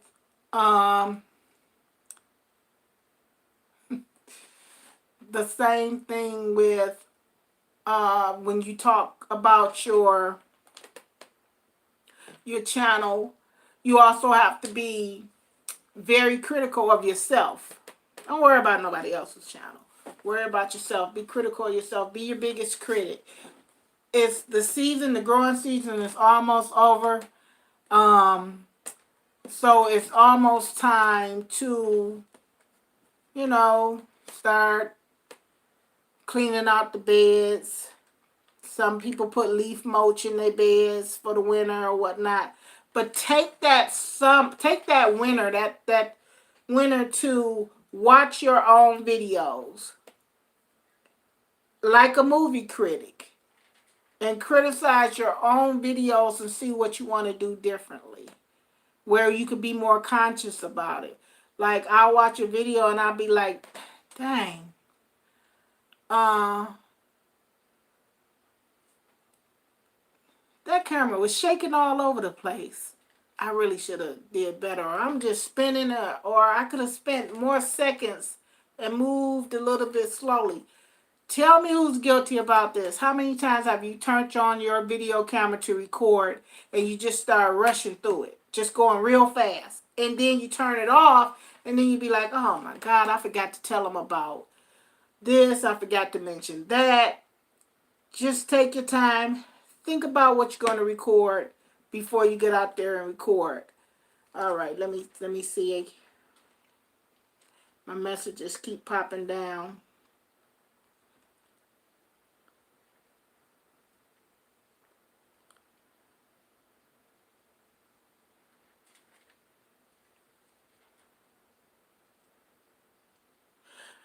All right, and Homesteading with Herbert said, don't forget to do how-to videos around the house as well. Everything, it don't necessarily have to do with gardening, and your channel will say that. For example, my title on my channel is Backyard Gardening. Okay, so we know it's self-explanatory. She has a garden in the backyard, and a lot of people who wants to grow in their backyard will probably watch the backyard gardening type channels. But also we have homesteading channel. Well, if I see a homesteading channel, the first thing I'm going to think about is, okay, this channel is thinking about self-sustainability. They're gardening. They probably have livestock. They probably do a lot of canning. They probably freeze their food. They probably live off their land. Because my garden is not where it's going to be next year. I need to grow bigger, and not just for my channel, but for myself. Because right now, the garden that I got out there right now, honestly, is a hobby garden. It's a hobby garden.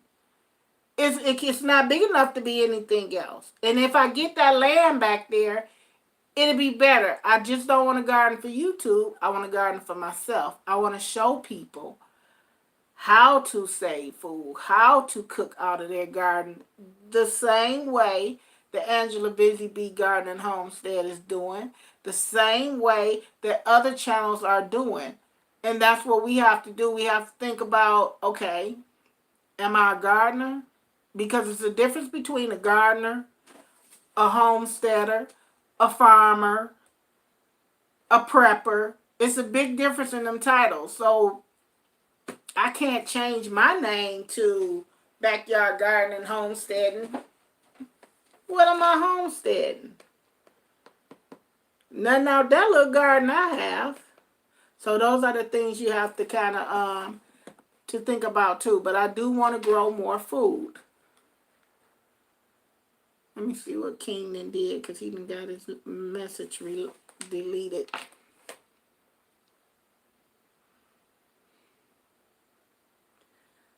I'm guilty too, Diva. But those are things that, as we grow, and then we have to think out of the box of not only don't find yourself in a little clique. Oh, well, I'm just gonna hang out with the homesteaders. No, don't find yourself in a little clique. Just like City said, spread yourself out. It's a lot that I can learn from Herbert Homesteading. It's a lot that I can learn from Angela Busy Bee Garden.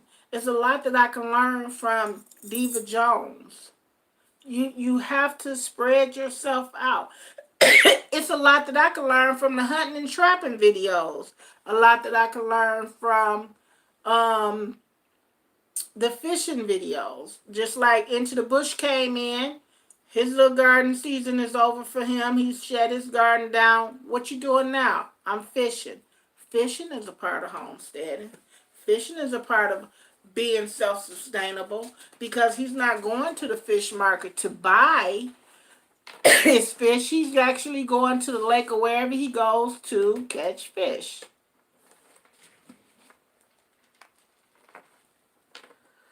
So that's what we could do on our off time. Just take a little time off to be our own critics on our videos. That did something in here. I'm still trying to find out what. I'm going to have to go back to it later. Own critic on our videos. Four Horns Farm, how are you doing? Thank you so much for coming. I appreciate you.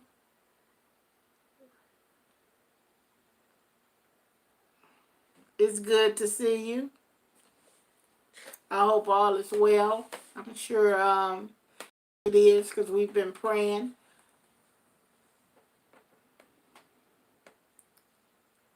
Gary Pochek, yes. And he just moved into a new place. And he got that land together so quick. And right for the garden season, it was the planning, it was the precision, it was the determination. He got his garden together so quick and growing and did great.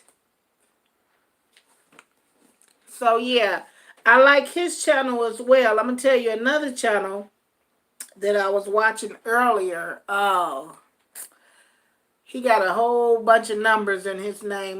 He's a little short guy. I think his name is Ray. I can't think of him, but he has a very good channel. Terry Smith, hello, how are you? Welcome to the live. I hope everything is going great for you today. So yeah, he has a very good channel. It's good.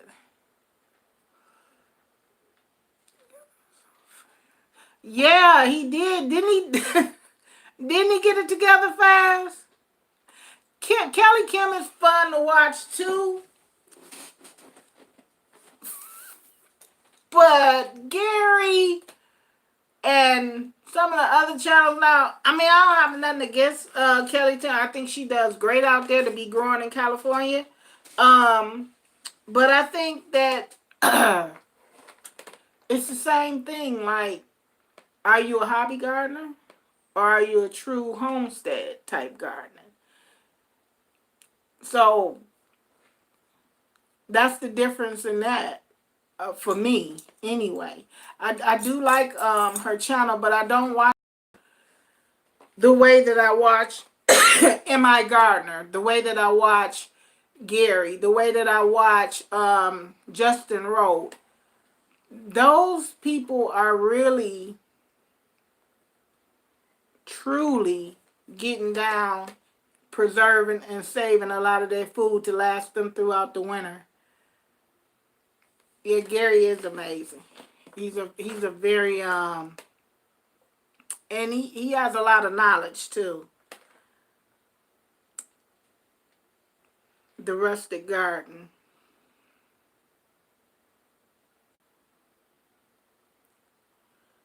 And then with M.I. Gardner, for example, with M.I. Gardner, he's in Michigan and he's growing all of this stuff, and he has a seed store that he's launched. A lot of you guys are growing a lot of his seeds, so that's things that you can look at. Like, there's no difference in what he's doing and what you can do or what I can do. You know, if you want to start your own brand, because that's what your platform is just for that. And that's why you have to protect your platform. You have to protect your channel because that's your brand. You can't let people come in to your channel and disrupt, you have to be able to have your moderators if you're going live, you know, and try to keep it as focused on what you're doing as possible. When you start to veer out a little bit and start talking about different things that's not pertaining in garden and may be offensive to others, and you don't want to get you don't want that either. I mean, you might, but I don't.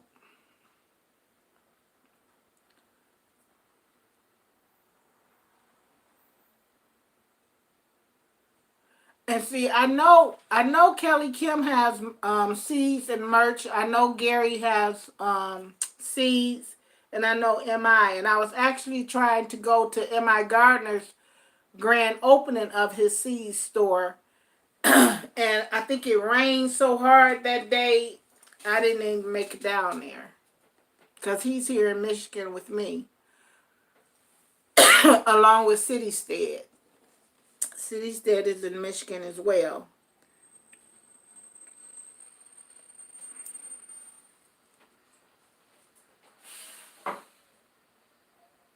Haas Tools, yeah. Haas Tools are that's a real nice company, and they will send you out.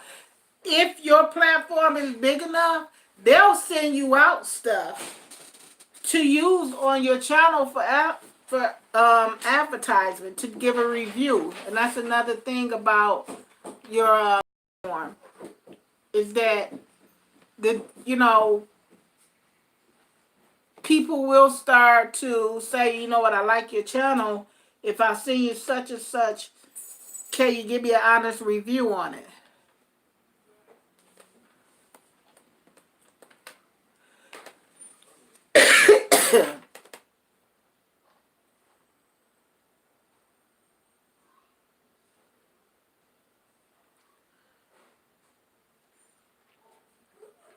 So they just don't think into the same, box. Just venture out. Start watching other channels. It's about networking, and it's about growing as well.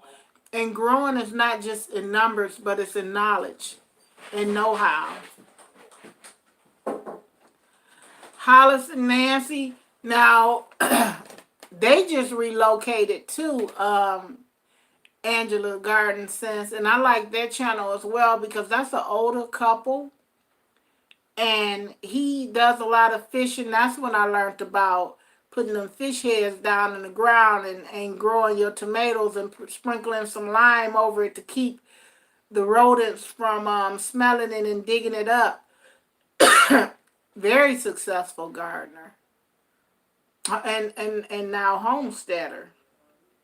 They haven't been putting out as many videos because they just moved and they're still trying to get their land together. But before they moved to Florida, they had a small land.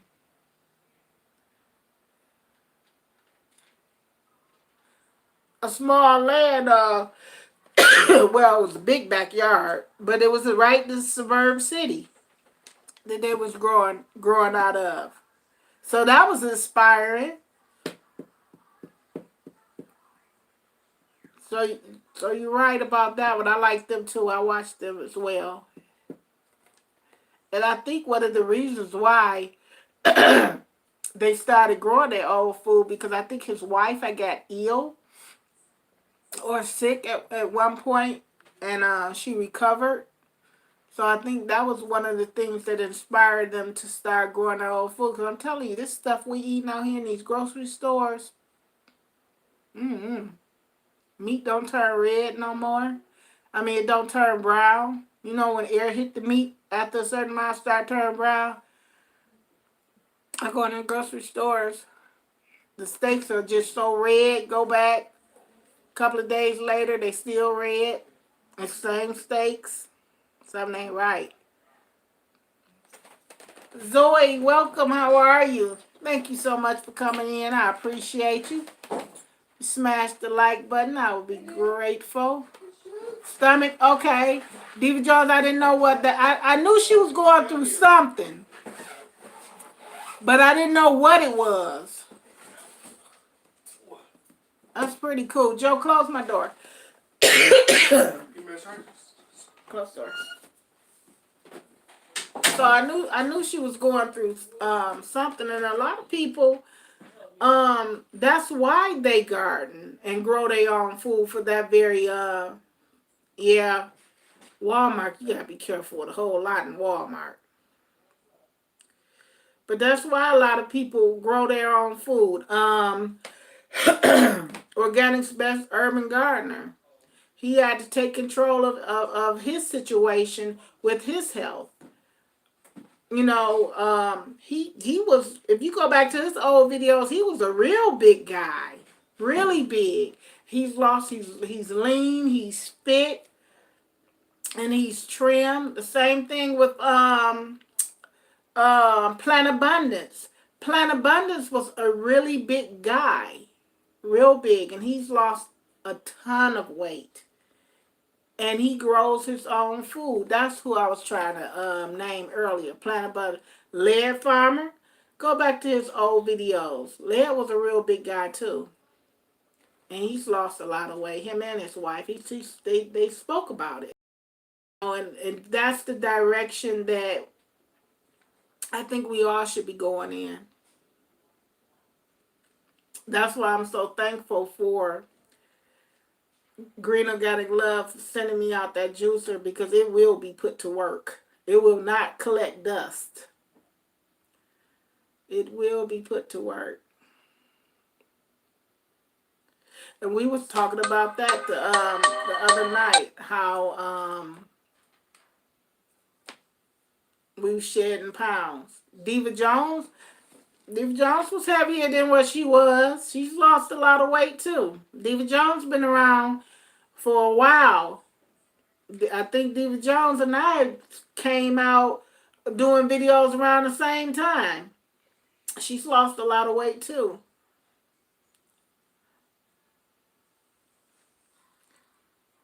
And we have to change our palate, our mindset. Like, it was so hard for me to do those kale smoothies, y'all. But guess what? I can get through them now. I have to get the consistency. I have to continue to do it. Continue to do it.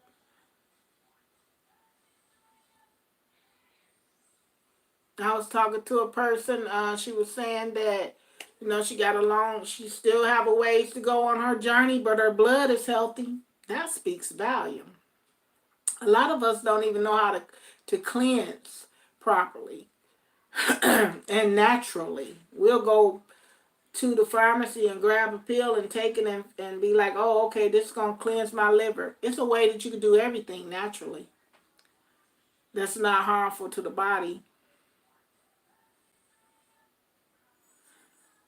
And detox. Detoxing is very good. That's why another thing I want to do is learn my herbs. Like, I'm into my ginger. I'm into my valerian root. Ginger helps me with inflammation. It gets the swelling down. My joints are looser because I don't have the swelling around my knees, the swelling around my hips. How many people talk about knee problems? You know, when you get up out the chair and you're hollering because it's just, we're not, yep, drinking lots of water is very good too.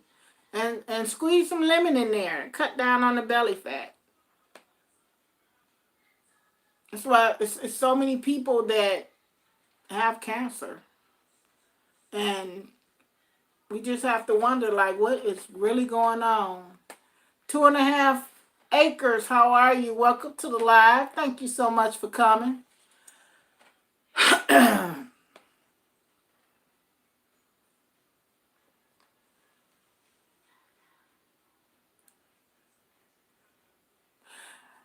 Fiber is important, Diva Jones, because a lot of people do not, they're not really they don't have the knowledge about it. How important, the fiber is. How important that we learn these different herbs and we we eat healthy. And I'm unfortunately am an example of now I'm taking it serious,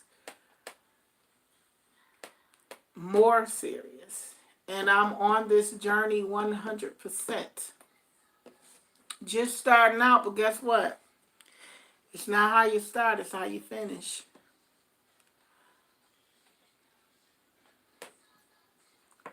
Two and a Half Acres is speaking to everyone. And guys, as always, just feel free to network. I almost hate to say it, but my Wi-Fi only went out one time. Now watch it start going out.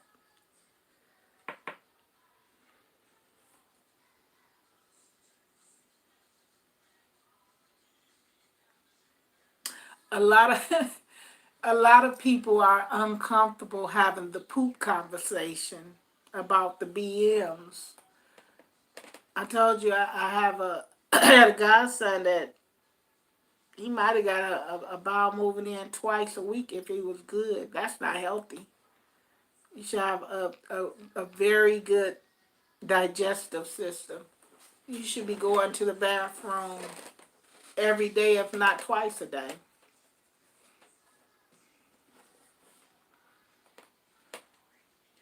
No, it's not. I mean, if it was that.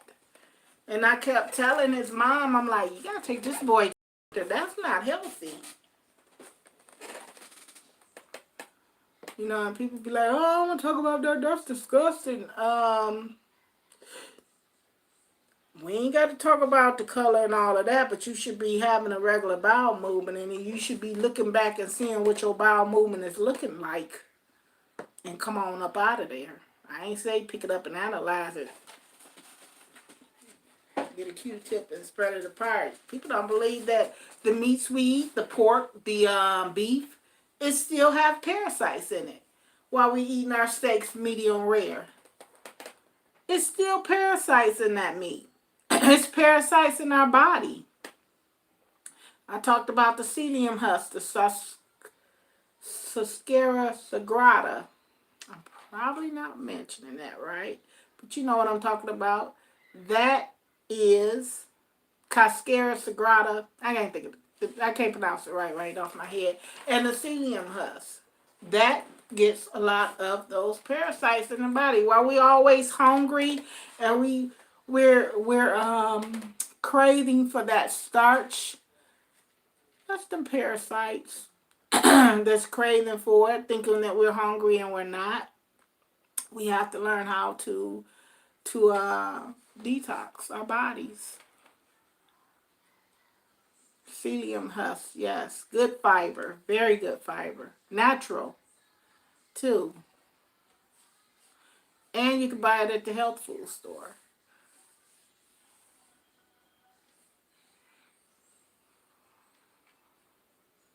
Yeah, and a lot of people aren't comfortable with that, Angela. It's crazy. Like I can have a whole conversation about it till you be like, okay, you know what? It's getting a little awkward. But yeah, it's not expensive. It's not expensive, but I'm gonna tell you, you gotta know what you're doing because you gotta drink plenty of water with that, or you will cramp up like a Twizzler. Your stomach will get to turning and turning like somebody is just wringing a rag out if you don't drink plenty of water with that. And we should be drinking plenty of water anyway.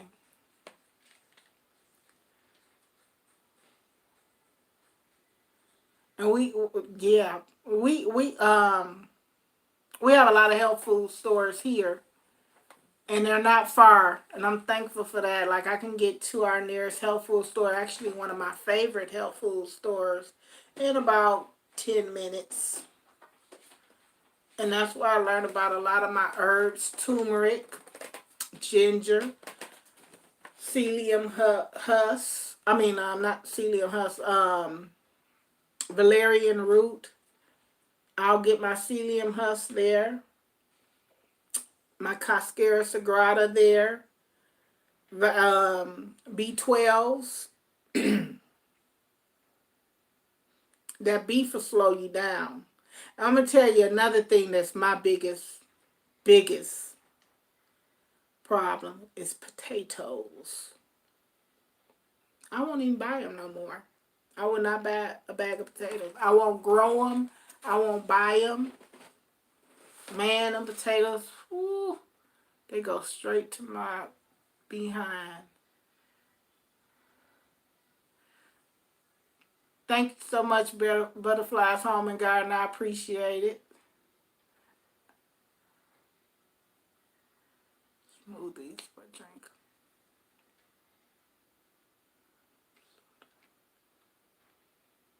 Nope, Kate.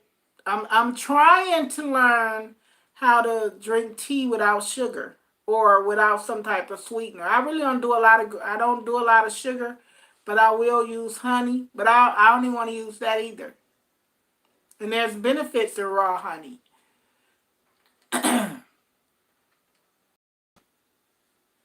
Apricots, I could believe that. Any fresh fruit, grapes, like I wind up, and I forgot about grapes, wind up giving my 15-month-old granddaughter some grapes one night. Whew, I paid for it the next morning. I was like, oh my God, wow, what was I thinking? Grapes are good too. Cantaloupe runs straight through me. Cucumbers too, if you eat enough of them. Cucumbers will get you going. Stevia leaves a bitter aftertaste. It took time for me to get to know. Now I don't mind the honey. I love my honey. I keep raw honey. And it's very expensive. That's why I really want to become a beekeeper for 2 reasons. For the honey and to help pollinate my garden, and to help for 3 reasons. Save the bees, because our little commercial farmers are killing them out with all those pesticides. But I'm going to end it up. I appreciate you guys coming in and rocking with me, giving me the thumbs up. If you haven't gave me a thumbs up, please do so. I would appreciate it. It helps me out. I'm so close. These last 400 hours is just dragging, and it's because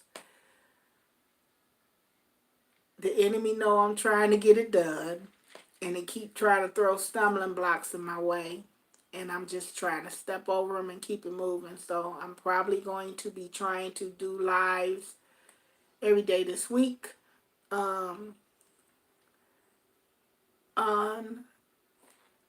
except for days that someone else is going live. Barefruit, Diva.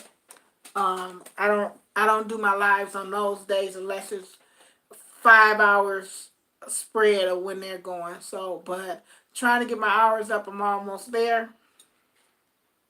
I'll be glad when it's over. I really do.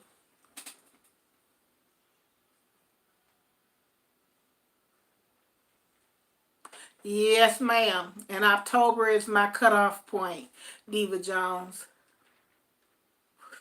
They'll start taking some away from you. Like they take hours away from me. They don't take as much as they used to now. But I got to get them done by October. I wanted to be finished by my birthday, which is September the 10th. But that's not, it might happen, I don't know, but I'm going to have to push it out and get it done.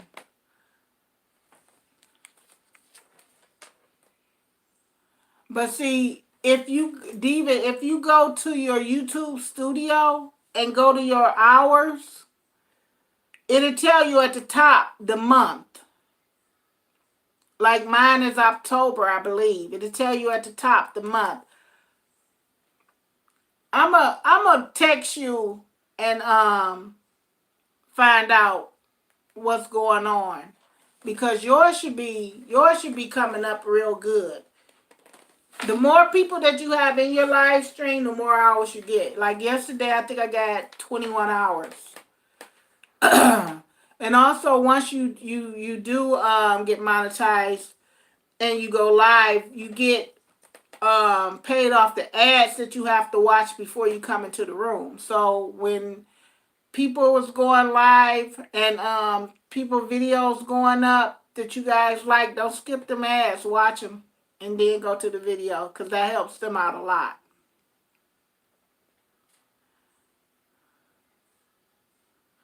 I'm sure they have, because you're being consistent, and that's all it takes is consistency. I was doing it every Monday, but now I'm at the end. I'm trying to, man, if I can get 10 people to run my playlist, I'll be I'll be finished, because this is just ridiculous. Yes, yes, September, baby. So you know we are emotional being. Oh, September the 9th, cool. You know, we're very loyal. We're emotional. We're planners. We know we're not spontaneous at all.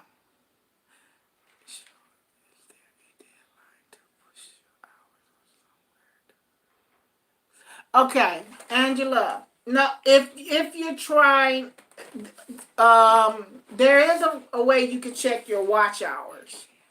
Not the hours that you spend watching other people, but the hours that other people spend watching you. You go to your YouTube Studio. If you don't have YouTube Studio, download it from your app store on your phone. You go over to watch time. It'll say 26 days. You click that little arrow, drop down, and go to 365 days, and it'll tell you how many hours you have, but it'll tell you in minutes. So you have to convert the minutes into hours, which is what I use my Alexa for.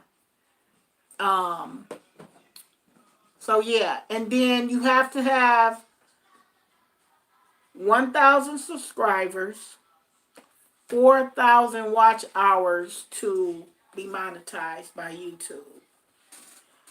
And monetizing is basically the AdSense coming on. When you see ads coming on before people videos, they're monetized. So they get paid for that. It ain't a whole lot of money, but depending on how your channel grow.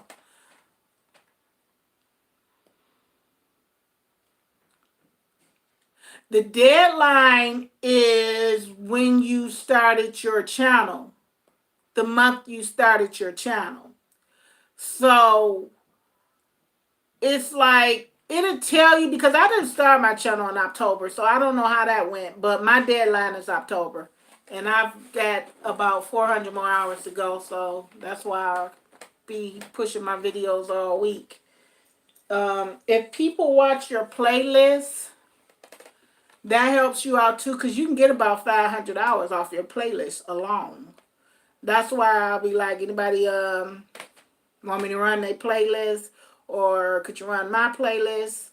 So if I get 3 people to run my live stream playlist, turn it on, run it, turn it down. You ain't got to watch it. Just got an extra device, computer, tablet, lay it down and just run it. You'll get watch hours from that too.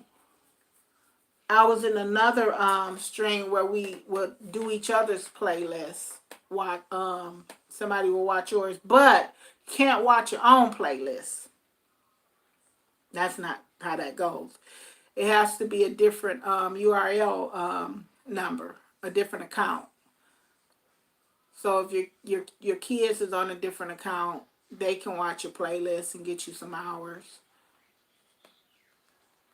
But you can't watch your own. You can't watch your own videos.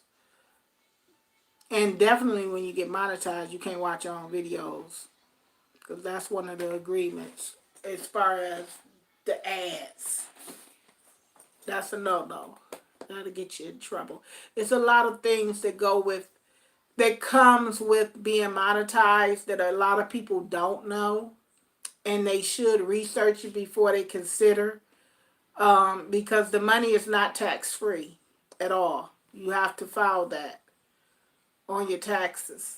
Actually, before you become monetized, I think you're filling out a 1099 or some type of form so they could take taxes out. Also, when people do super chats, what people don't know, if I um do a super chat to you of $100, you won't get that $100. YouTube get 30% of that. You get 60. Well, 70. I was told it was 40, but someone else said it's 30%. So all that money doesn't come to you. So when you, I don't, and when I found that out, I stopped doing super chats because most of the time my super chats is like $5. But I'm just saying they won't even get the whole $5. They only get certain. So if I have their Patreon or if I have their PayPal, I'll give it to them through there. That way they get the whole 100% of what I'm giving to them. So that's why a lot of people have their Patreon account in their description box or they PayPal in their description box because they prefer you, if you're going to donate to them, not to do it through the super chat. They prefer you to do it through Patreon. But you have to, I think, get a certain amount once you get monetized, a certain amount to stay monetized. Yeah, that is crazy, but you have to think about it. They want to make money.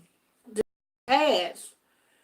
YouTube get a big percentage of that ad. You only get a little bitty percent. Like if you think you about to make some mega bucks, unless you got 1 million subscribers, you're not gonna make a lot of money. But if I make enough money to buy a pack of seeds, it's cool for me. Yep. 30% of that super chat. That's why when people super chatting people, I'll be like, I wonder if they know that $100, that $50 didn't all go straight to them. They could have sent it straight to their PayPal, or they could have sent it to their Patreon account. So if you don't have one, you might want to set one up. But YouTube got to get paid too, because you got to think about how is they storing all this stuff? How are they employing? There's YouTube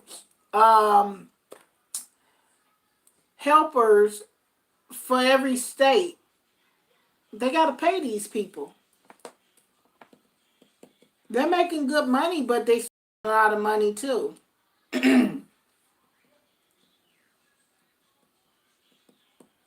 So that's something that you might want to think about and consider. I'll just be glad when it's over for me, I swear. I'm going to continue to do my lives because you pretty much have to. It's a part of your quote unquote business. That's why people were saying this is your business. This is your brand. And you have to protect your brand. You can't let crazy people come up on here and start saying all these crazy words and get your channel shut down. You don't want that. You don't want them to be reporting you saying that you have this channel, because if you click on your video, say you say something offensive about a person, they can click on that video and report you to YouTube.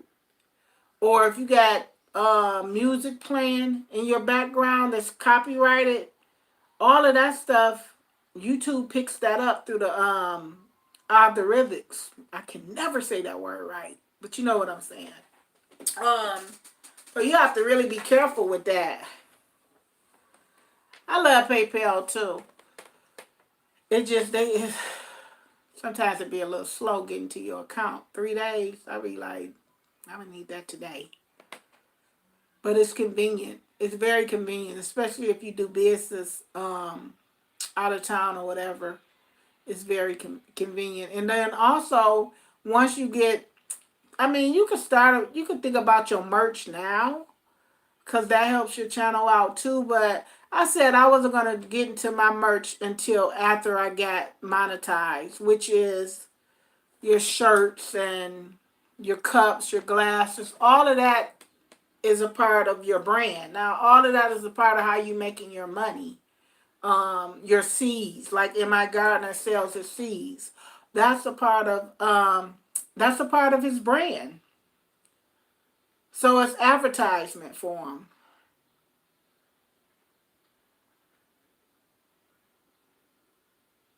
Yeah, so that's what you got to think about too. Green Organic Love, uh, how you want your shirts made up. Justin, not Justin Robe, Joshua City said he has his shirts. I got to get one of his shirts. I got to support my brother. He's in Michigan. He's a Michigander, so I have to support him.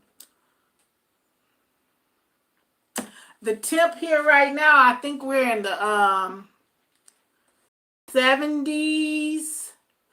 We've been having a little rain. Yeah, we're in the 70s right now.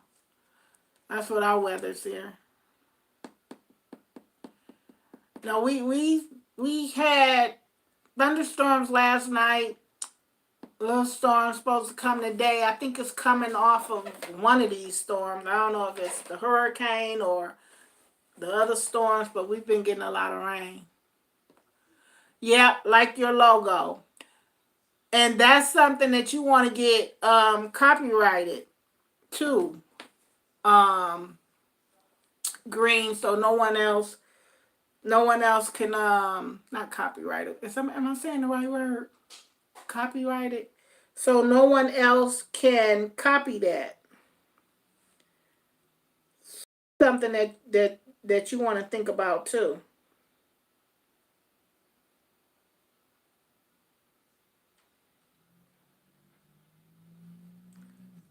Probably a lot. And you know what, Diva?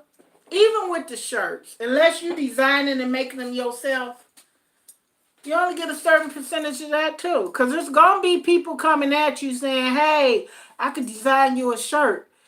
And we can sell them. You're only getting maybe a couple of bucks, if that, off each shirt that sells. And that shirt is like $15, $20. So the best way is design them yourself. Open up your website store and you can go and shop on that. Now, what would be great is the name of our group, and we all got together and started merch off of that group and did shirts for that. That would be phenomenal because that's a good name. So those are some things that we gonna make it to 30 likes. We at 28.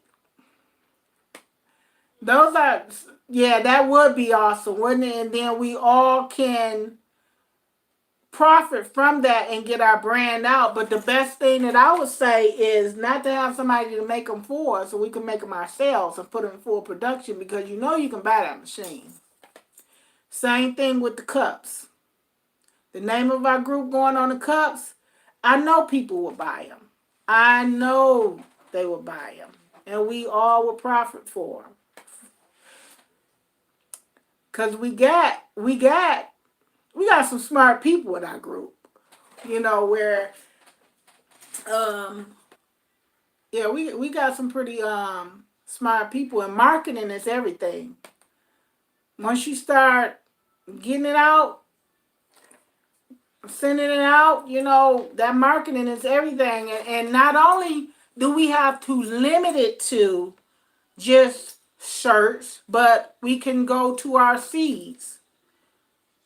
Diva Jones is saving a whole bunch of seeds.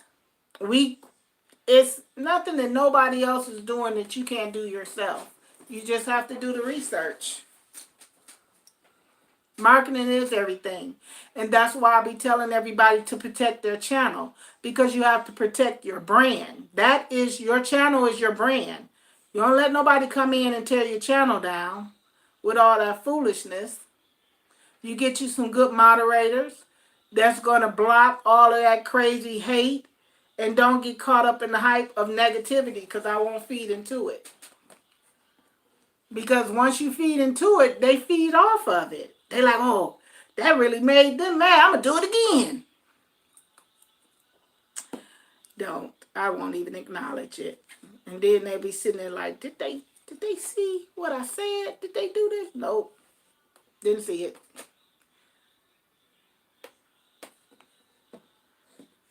Yeah, I mean, and then even with the packaging, you can get, all you got to do is get you some labels like M.I. Gardner packaged seed. Just get you some labels and create a whole bunch of packages. Those don't cost a lot of money, even if you got to put on the back of them what the seeds are. It's always, I thought I had some seed, I do. Like these seeds. It's all in the marketing. This is Butter Crunch lettuce. It's all in the marketing. It's nothing fancy about this. But if we're going to have 10 different seeds, then we could go ahead and order these envelopes and buy them in bulk. And we know we keep these seeds every year. We keep the envelopes and we harvest the seeds and we send them out. We advertise through our channel. The same thing with the merch. You can go to Amazon. You got to pay them a certain amount. But if you're coming straight from the channel, boom. There you go. Give them free shipping. How much do it cost to ship some seeds? That's a part of the incentive. Free shipping. Or if you buy $10 worth of merchandise, you get free shipping. $20 worth of merchandise, you get free. I'm telling you. The people in our group is awesome. And we really need to think about it. Because one thing that everybody don't have enough of is cash. And always use extra cash for something. So that's some things that, that's the Virgo in me, y'all. I'll research to the bitter end and think of it. And that's why I'm saying with your brand, with your channel, don't just stay in the box of a clique. Spread out. You want to be known over in the homesteading channel about Diva Jones 03. You want to be known over in the prepping channel. Oh, you know what? Because M.I. Gardner is known with all the channels, even channels that don't even, do YouTube content. But they buy his seeds because they're gardeners. Even with the cannings, it's what you put into it is what you're going to get out of it. I heard Led say one time, I'm trying to find a way out of this. Lady Led, she want to stop teaching what, you got it right there. Go full production with your shirts. Go full productions with your cups. Go full production with your glasses. Go full production with your plants. You got it right there. But we're so hesitant sometimes because we doubt ourselves. And I'm one of them. I just be like, well, I don't know. That might not work. You got to step out. You'd be surprised how many people will want seeds from Diva Jones. How many people will want seeds from Homesteading with Herbert? You got free, exactly, a Homesteading with Herbert. Free marketing right there. And there's nothing wrong with it.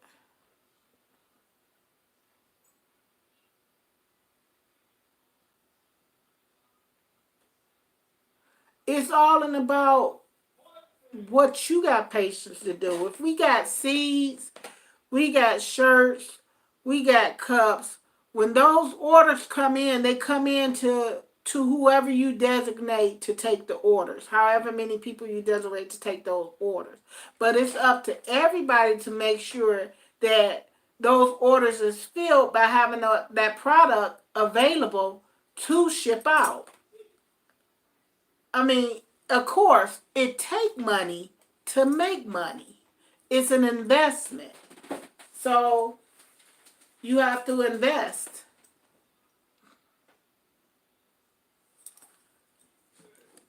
I think keep going out up here. I have to read it down here.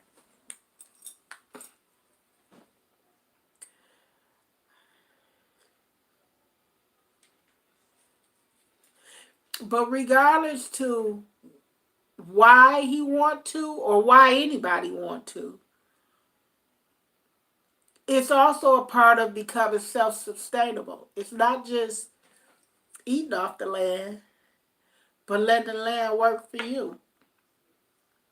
You know, you gotta think about that too. I am a property investor here in Michigan, and I own quite a bit of properties. And my tenants get on my nerves sometimes, but guess what? My houses are nice. I stay up on the upkeep of them, and I make my money. Because if I sit here, I'm not going to make no money. But that's not my only avenue. That's not the only thing. That's not the only thing that I want to do. I have other avenues that I'm also into that brings me money in. So I'm always trying to figure out a way. And it's not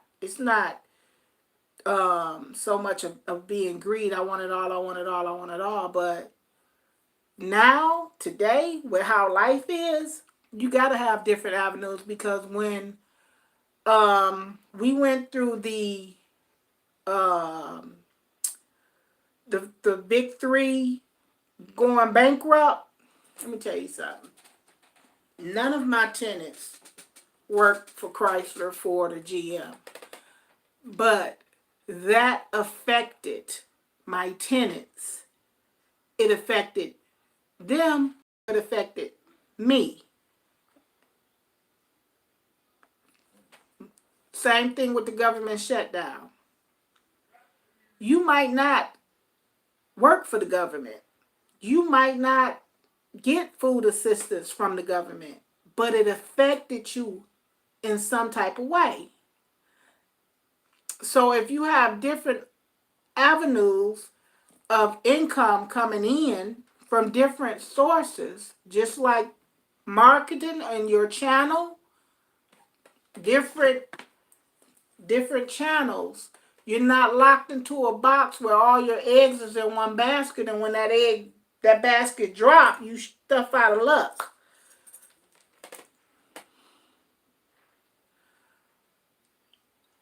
So you gotta think about that. I'm telling you, we really need to think about, and we can talk about it more, in the chat. But people got to think about other avenues. You can't. Your job can go tomorrow. We have a GM. Those people went to work like they do every day, white collar, office people, not the blue collar, the people that was up in the office. They went to work with their briefcase. They went to work scheduling their meetings, walking down the street, walking through the parking lot with their cell phones. When they came out, they no longer had a job. They were given notice that in 30 days we're moving our plant to Mexico. You know how devastating that is? When you just bought a house and a boat and a car and a motorcycle to go to work and to come out of your job, and you don't have a job anymore in 30 days, most people don't even have a rainy day fund or a savings set up.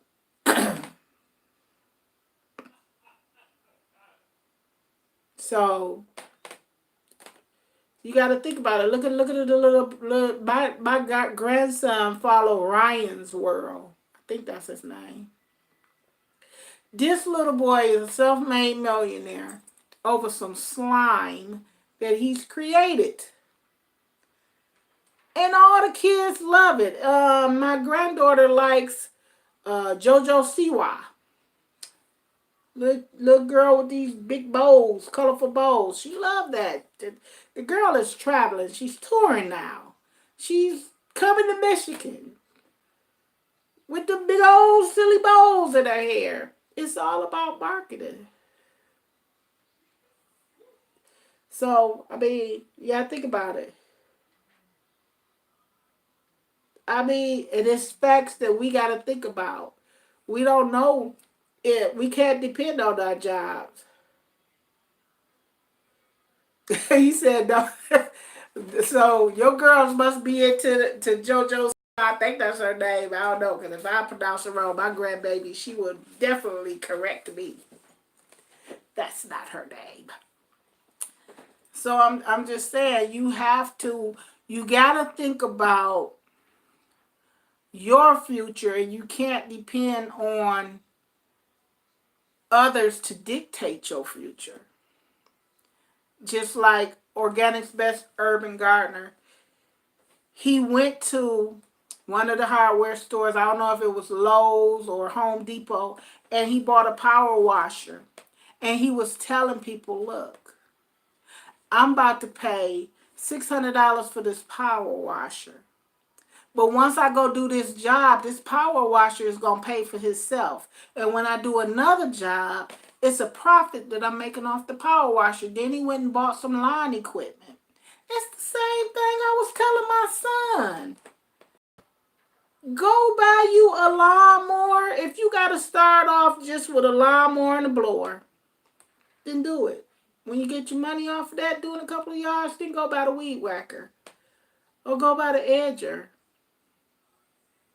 It doesn't, I mean, it's so many, especially, it's easier for, in my opinion, legally, for a man to make money than it is a woman. Legally.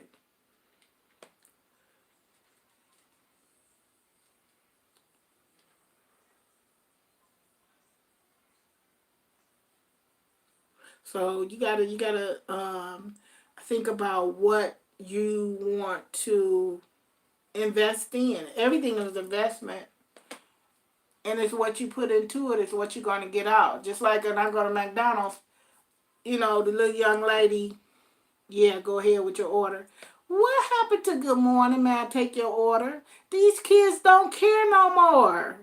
They don't care about that. So, but whoever is managing that McDonald's should be on top of that. They should be like, no, that's not, they're not showing how to, and even as parents, we're not showing our children how to be sociable.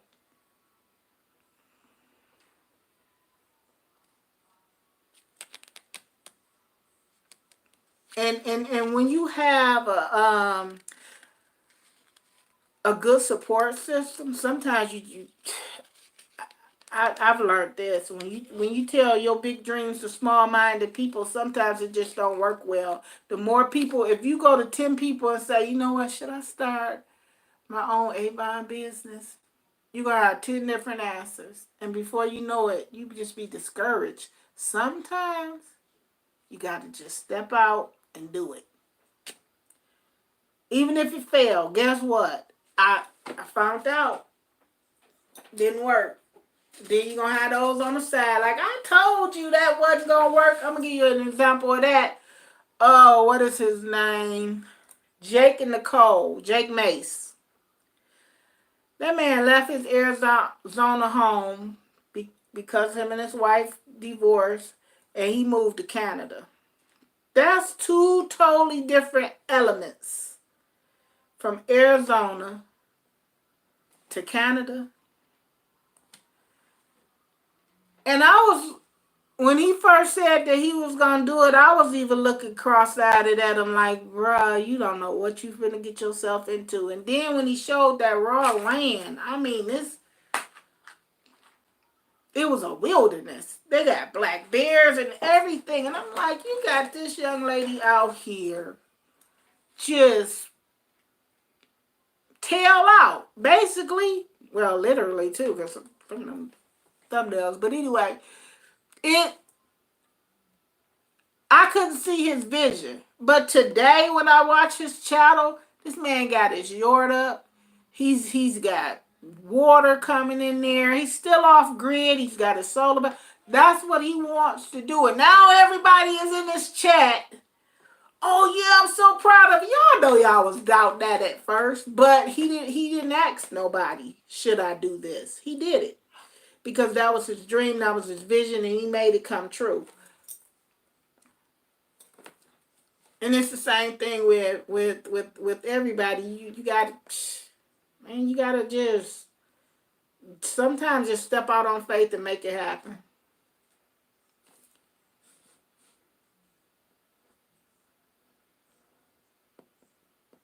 Yeah, I agree with you, Angela Garden. Since this, and I feel like I like him. I really do. I like the when he was in Arizona, and I still watch him now.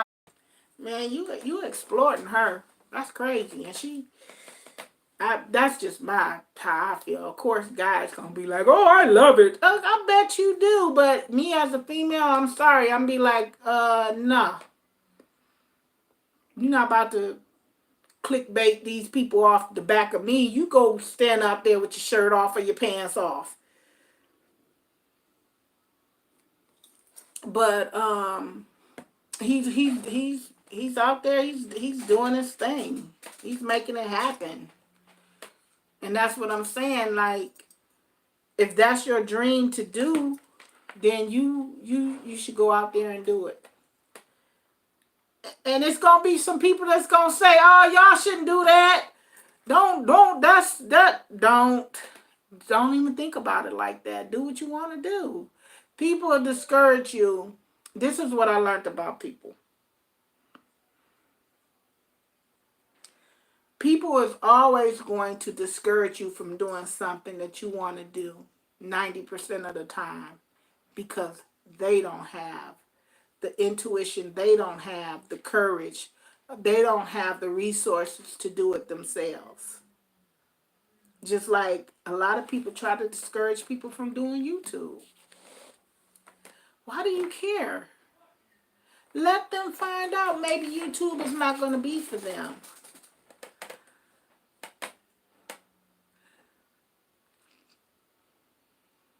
Yeah, if it was me, I definitely would not have my significant other doing all of that. I mean, you got some weirdos out here. I mean, and people can find you.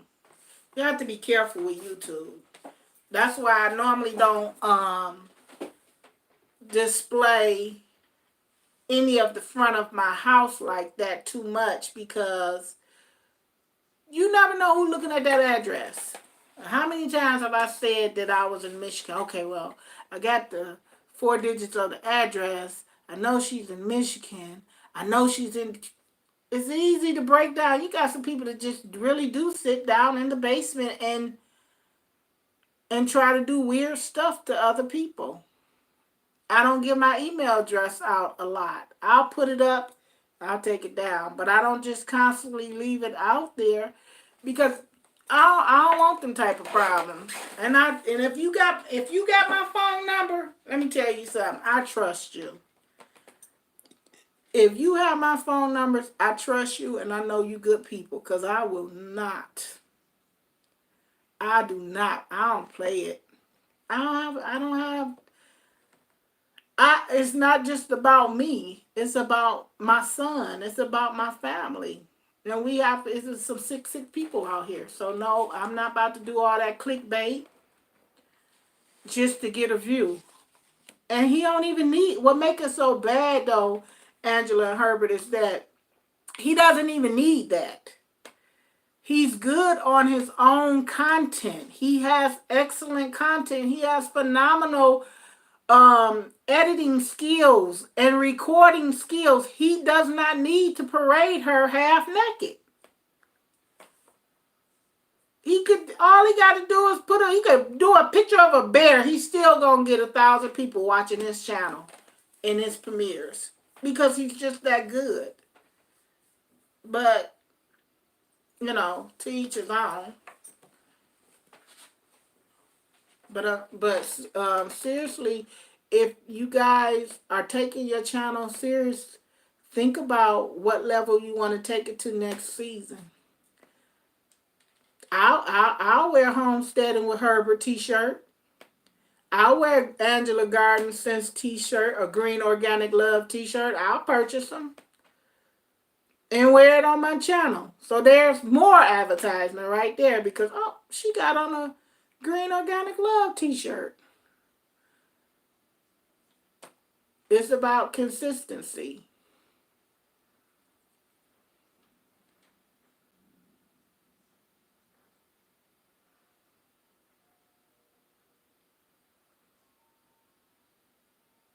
Yep.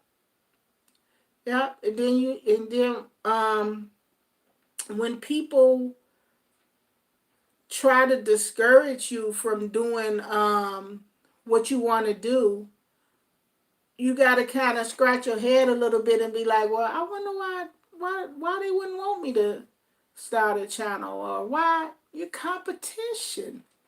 Even though we say it's not competition and it shouldn't be, I agree 100% with it. But if everybody go over to Green Organic Love and watch her channel, they're going to forget about Backyard Gardener. That's not true. Just like Linda said, we're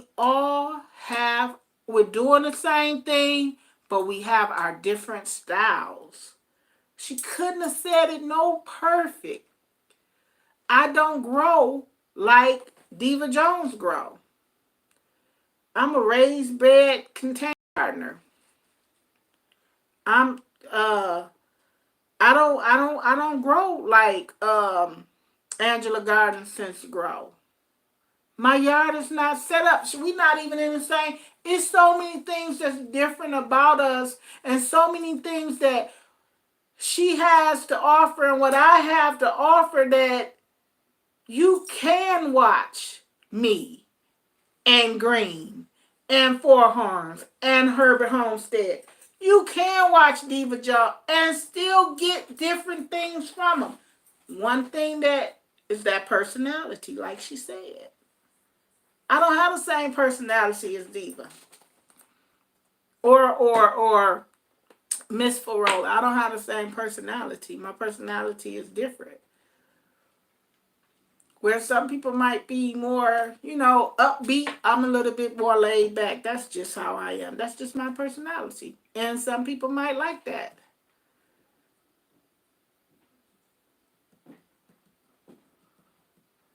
So you gotta sometimes take people advice as a grain of salt sometimes.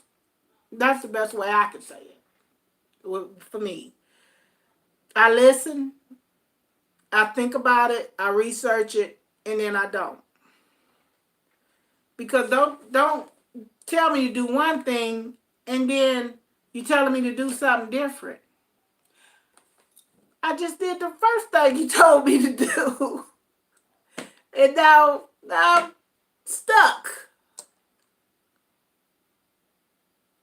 And that's why people will say, this is how I do it. You have to be careful. You can't give advice. You can't go on your channel and say, hey, take ginger because this is for, you take ginger, this will help you with your inflammation. What if that person take that ginger and they're allergic to it? You just gave out some bad medical advice. And you're not even a medical professional, so you say, well, take ginger. So you say, I take ginger, and it helps me with my inflammation. And one point did I tell Diva Jones to go out there and take some ginger tea. Not one point. You have to be careful. Again, this is your brand. You have to be careful how you word it and how you say things, because they'll come after you.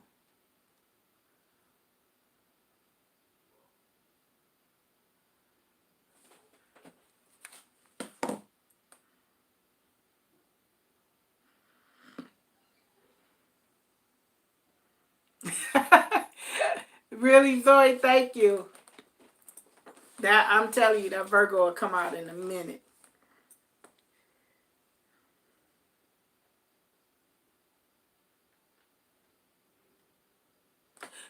Right, because you just don't know now. Diva, my some people are allergic to some of the strangest things that to us may be strange, but they're actually allergic to it. Just like for a while, I didn't realize that there was so many people that's allergic to peanuts, for example, and nuts. So now all the restaurants, including the Dairy Queens, they'll say we use nuts or we cook with nuts or coconut oil or whatever, peanut oil or whatever. You have to be careful and you have to put it up there because they have to protect themselves. All right, Angela Garden says, thank you so much for coming. So, guys, I'm going to get off of here myself. I was only supposed to do an hour and I did 2:47. But I enjoy having this conversation with you guys and everybody that hung in there with me. I appreciate you. I'm almost there. I'm trying to get it in.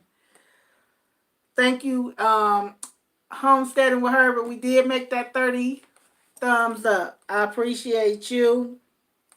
Green, I appreciate you. You all know it. Diva Jones. You guys are the best. I'm telling you, if y'all don't have the people in blue, you're missing out on a treat because they're loyal. I think I have the best moderators of all the live streamers. I really do. Very, very dedicated. Melanie Jones, thank you. Melanie Williams, thank you so much. I appreciate you being there every single time. And guys, if Melanie Williams is not one of your moderators, you should grab her up. She's loyal. And you go live, she's gonna be there. If she can, she's gonna be there. Yeah, and they'll Miss Farola, I agree 100% because when you come in, they're speaking to you. Cause I'll miss you sometimes because I'm running my mouth, but they're on it and it makes you feel welcome. Just like Melanie said, come on, relax and enjoy the live stream because a lot of times I don't see the comments and you might feel ignored. Like I'll go into live stream and I'm saying hi and then I'll say something else and I'm like, okay, they just straight up ignore me, so I just stop commenting. I just go in and chill, like, okay. But I appreciate everyone. I got to get out here and make a few things happen. Enjoy your day. Green Organic Love, thank you so much. I appreciate you. I want to tell you this straight from my face. I appreciate what you did, and I was right on time. That was a huge blessing. I've been telling my family about it. No excuses now, Green. Not for me. I got to get it in. Everybody enjoy your day, and happy gardening. Stay safe, and remember to pray for all those in the path of Dorian. Four Horns, we're still praying for you. That everything work out great for you. And babies don't run you crazy before the storm is over. So I'll be talking to you guys soon. Happy gardening, everybody.